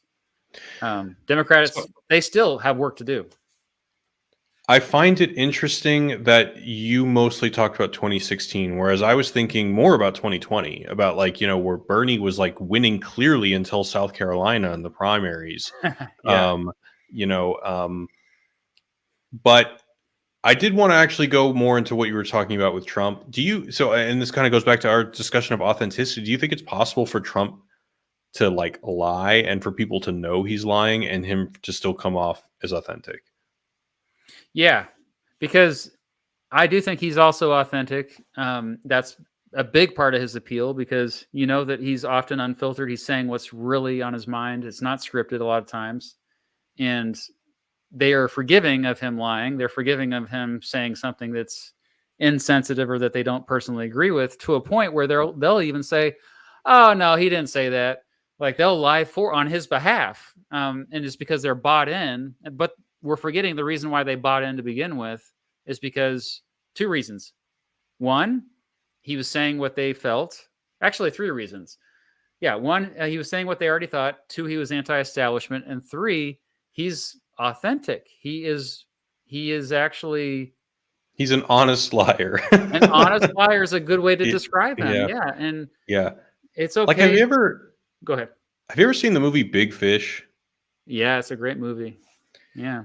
I've been thinking about that recently when thinking about Trump. Like the whole premise of the movie is that like Albert Finney plays this dying dad who tells his son these obvious lies, tall tales. Yeah. The content of what he's saying doesn't really matter. The real meaning is in the fact that he loves his son enough to like tell these entertaining stories because I guess even the rhythm, the like this the ritual of telling a story suggests builds intimacy and like makes their relationship more vivid. And I can't help but, maybe I'm being too charitable, but I can't help but think that there's something similar between Trump and his followers. Because like I don't know, like my parents come from New York, and sometimes when I'm like there, especially meeting some family members, like I hear these people talking, but it seems like the substance of what they're saying doesn't really matter. It's really just the fact that they're talking and the fact that they're saying things that are palatable. And that in itself is an expression of love. It's an expression of, so I don't know, like, am I crazy here? Or like, is Trump like Albert Finney in Big Fish? Well, you notice that I don't want to spoil the movie, but at the end of the movie, a lot of these people are real. He just exaggerated about them, and I think it's about say that part is not in the book, and I hated that they put that in the movie. Oh yeah. Anyway, sorry. Fair enough. Yeah. But I mean, regardless, the connection with the connection is real. The thing that I don't like about him is that he's really just trying to sell things all the time. And so to me, like, it's like this false, like he acts like he really cares about these people. He wouldn't even want to be in the same room as most of his supporters. And to me, that's like a lot of people talk about, oh no, he tried to overthrow democracy. And like, yeah, I get that. That's bad too. In fact, January 6th, that really shifted my opinion on him more. Like, I used to think he was a bad president. After January 6th, I was like, he's a really bad. He may be one of the worst. And he might get reelected again. That's crazy to me. But it's just more proof that people just, they are already in their tribe. The tribes have been set long ago. There's no moving. It's not like you're going to just leave the tribe. Leave the tribe. The only way you leave the tribe is if some members of your own tribe start to turn against you anyway. And you're getting incentives outside of the tribe. So I bring Liz Cheney up as an example often when I'm talking about this stuff. People were turning on her within the Republican Party for years. The moment she said one negative thing about Trump, and then it just escalated after January 6th. And then not only that, like Democrats are like saying, hey, we're going to treat you well if you join us. It's just so tribal. It's so sad that people they don't stand for really ideas anymore. It's not even the Democratic Party. There's a few ideas in there, but it's that's why I said at the very beginning of our conversation, it doesn't matter that a lot of our ideas are the same. A lot of we agree on policies, as long as this tribalism mixed with all the other stuff I mentioned that keeps us divided. Yeah, it's like a market competition. Like they're just selling lenses of self-understanding. Like, it's not about what policies it is. It's like, if you vote for this person, you're like this and not like that asshole. or that. I'm sorry, I cursed again. It's I'm writing that one down. Selling lenses of understanding. Self-understanding, yeah. Self-understanding. Okay, we better wrap this up. It's been okay. Yeah. All right, so you want to go your last question first, or you want me to go last? Oh, if it's your turn, you go. Okay. I lose track. My last question. I saved it for last on purpose because I usually want to say something a little bit more meaningful. I think I've been thinking about this a lot, and you have this trend of not just AI, but I noticed there's a very big backlash against AI, artificial intelligence, like specifically generative artificial intelligence, that in terms of creating art, like creating movies or music or whatever, even pictures. So based on that backlash, do you think that this backlash can result? Well, hold on. Maybe I should back up. I don't want to. Just keep that in the back of your mind. This backlash is happening because I also, before this AI, generative AI is taken off, I noticed there was a bit of a. This is just my opinion, but it just seems like, doesn't it seem like there's more sequels, prequels, reboots, remakes, nostalgia? Like, it just seems like there's this creativity crisis. I mean, you look at Spotify, the top songs of 2023, like there's less variety of new artists now. There's less new artists on these top songs than there used to be. Why is that? Do you think we're actually going through this creativity crisis right now? And if so, can the AI backlash resolve this? Okay, so when it comes to music, I don't really. I'd have to think about that because I'm not as keen on music as you are.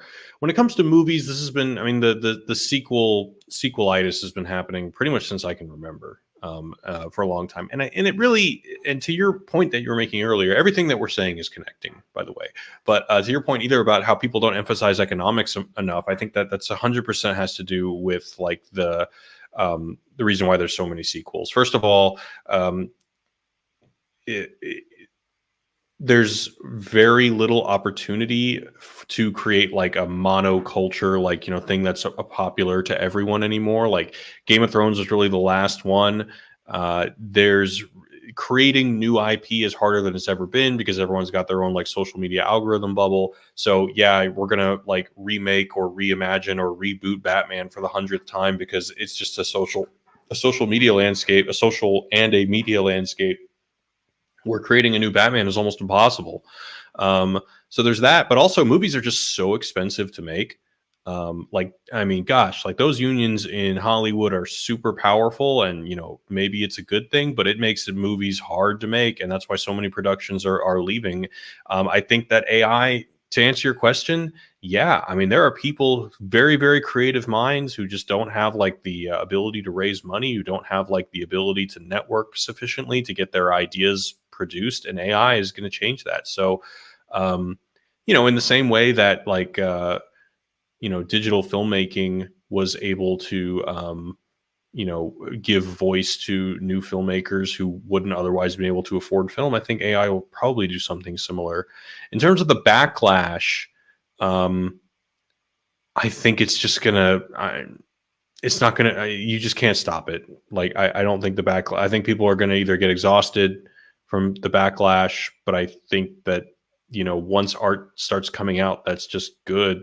That's going to be the end of the backlash. Well, what I mean by that, what I think, actually, I'm more positive about this. I think that because AI art is going to get so good, it's going to force the rest of us to be more creative. Because I do think we've been playing it safe for so long because of, like you said, economics, because it's harder to get funded being experimental. I think we're going to have to be more experimental because we're competing now, not just with each other, but with AI. And so maybe experimentation will be rewarded more. I'm just being maybe too optimistic. I don't know. What do you think? Yeah, I mean, I think that The problem is that there are some people who like their creativity is strictly visual, and like they're also just like skilled craftsmen, and those are the people who are going to lose out. Like there are plenty of people who you know are amazing at decorating a set, but they could never write something. They can never come up with character motivations. And like those are the people who are who might end up losing their jobs because you can have a writer just describe something. However, there is something to be said the fact that like a writer or even a director, they don't always know what they want. It does require vision from all disciplines, and I think that I think it's a fantasy to think that all you need is the writer and then AI can do the rest. No, I mean AI, I don't think is ever going to have taste.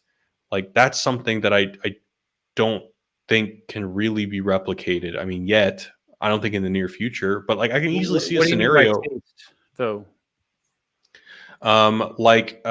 So if for example I'm creating like a horror movie scene and I just like like it's a vampire's castle, I want it to be spooky. Obviously you can take that in like 50 different directions, and chances are like I don't it's a mistake to think that an artist like has an exact idea of what they want in their head and they just communicate that to a production designer and then they go make it. It's not the case. It's really like I hire a production designer who's an amazing artist, and I just tell him, all right, it's a vampire's castle.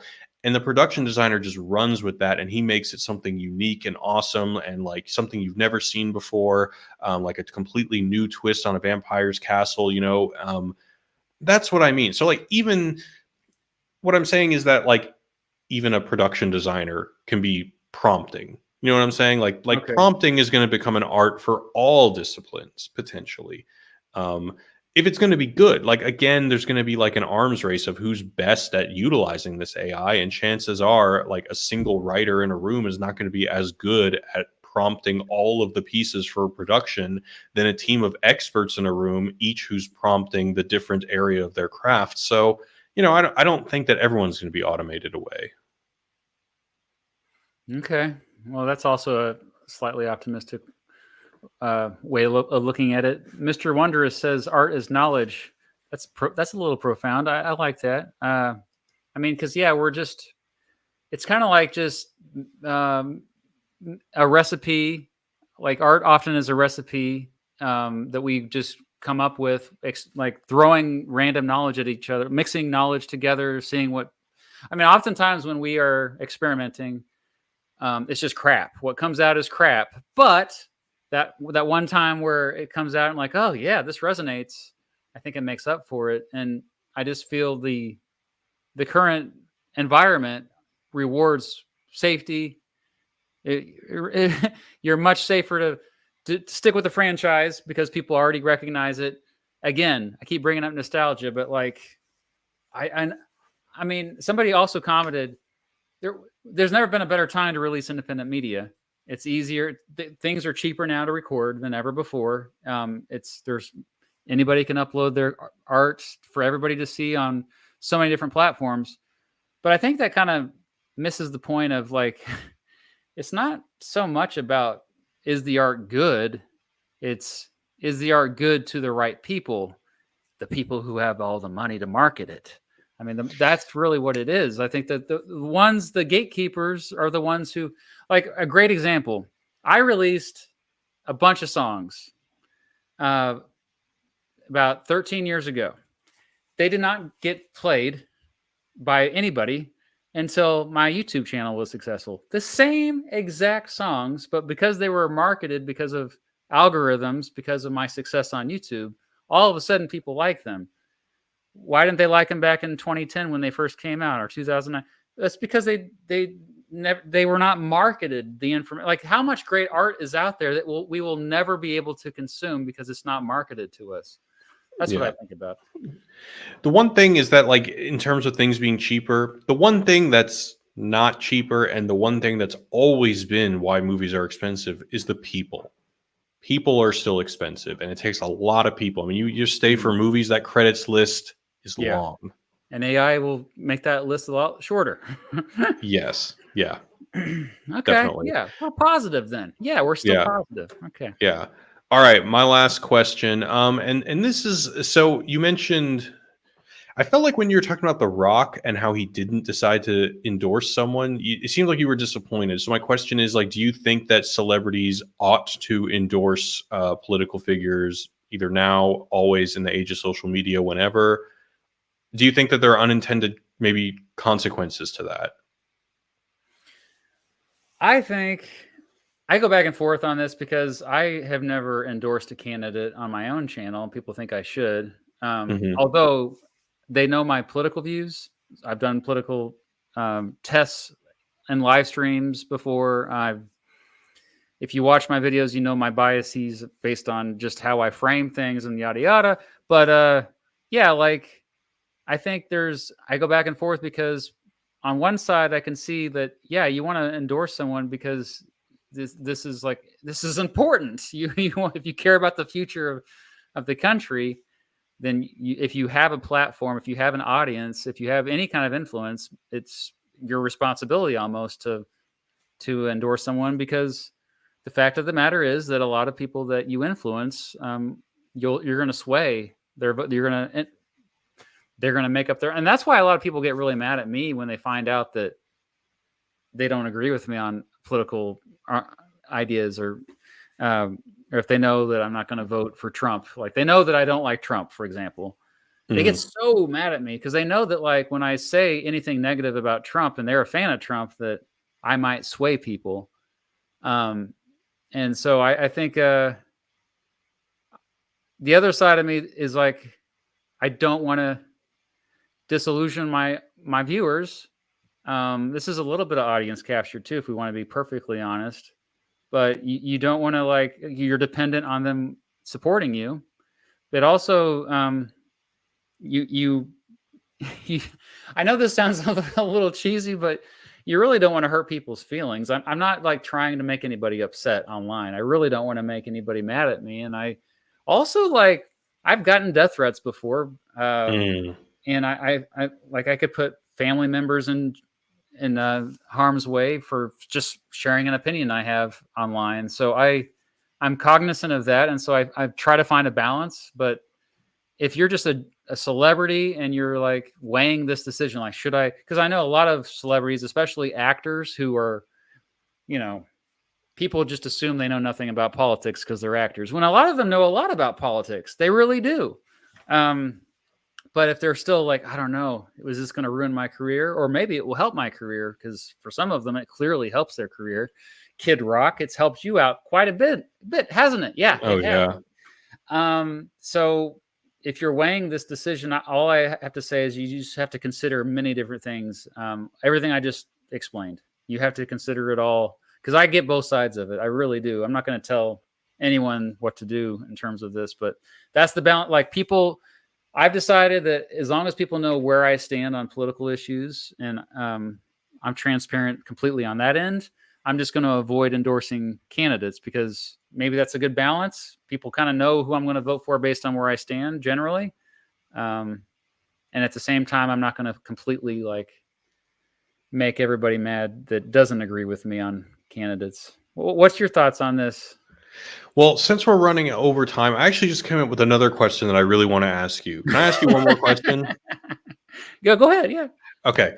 So I really want to get your thoughts on this. I met a guy in Finland who is working on voting technology. And the way it would work Nice. is that you go to the kiosk and it asks you questions about what your policy what policy decisions you'd like to make, and you answer like, would you want this, would you want that, and then at the end it tells you who to vote for. Now you can choose to do this or not. um, in the back of my mind, I was wondering, like, in like the kind of Philip K. Dick version, the question is like, if it actually just votes for you, is it more democratic than if you have the freedom to vote against your own interests? But that's not the question. The question is more the technology as I described it. Do you think that would ever fly in America? If not, why? And do you think that's a good idea?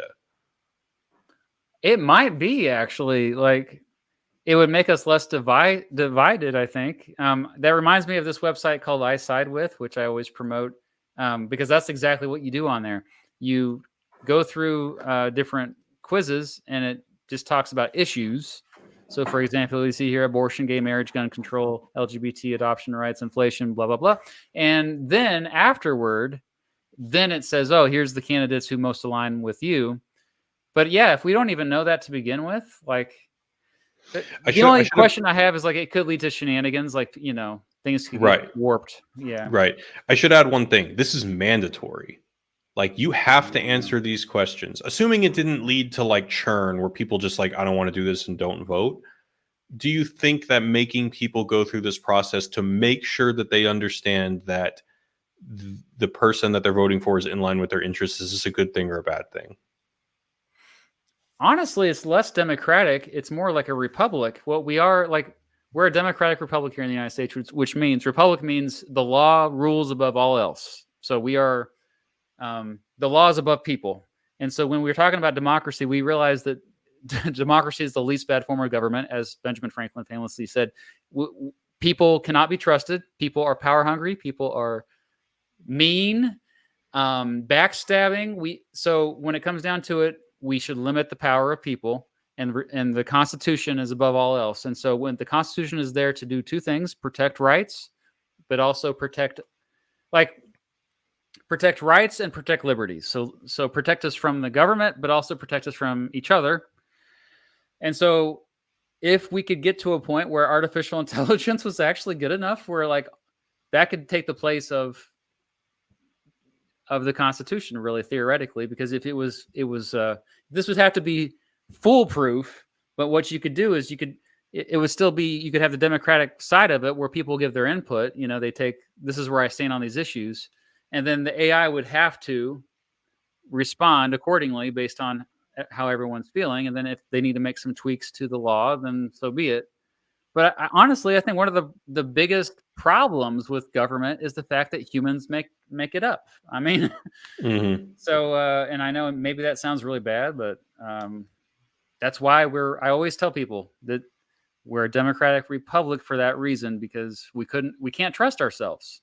So, yeah. Should we trust the robots? Yeah, I mean, aside from the fact that I think a lot of people would say, you know, call shenanigans on like, oh, this machine told me to, because, you know, you can imagine like somebody who's wants to vote for Trump and then like, or Harris, you know, and he answers all the questions and then the machine tells them to vote for the other candidate, they would be outraged. Like, this is a conspiracy. This is whatever, you know. We are nowhere near ready for that.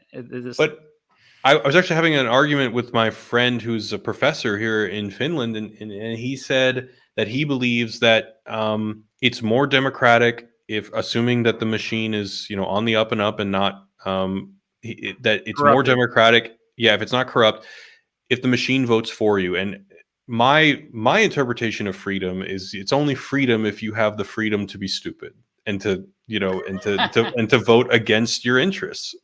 But what is freedom? It's also freedom from or freedom to, and also does free will exist? Probably not. So, like, I mean, I think to me, we don't think enough about freedom to, because a lot of times we're like freedom from, we're just terrified of a tyrannical government here in the United States, when oftentimes the reason why there's tyranny is because we keep electing ourselves.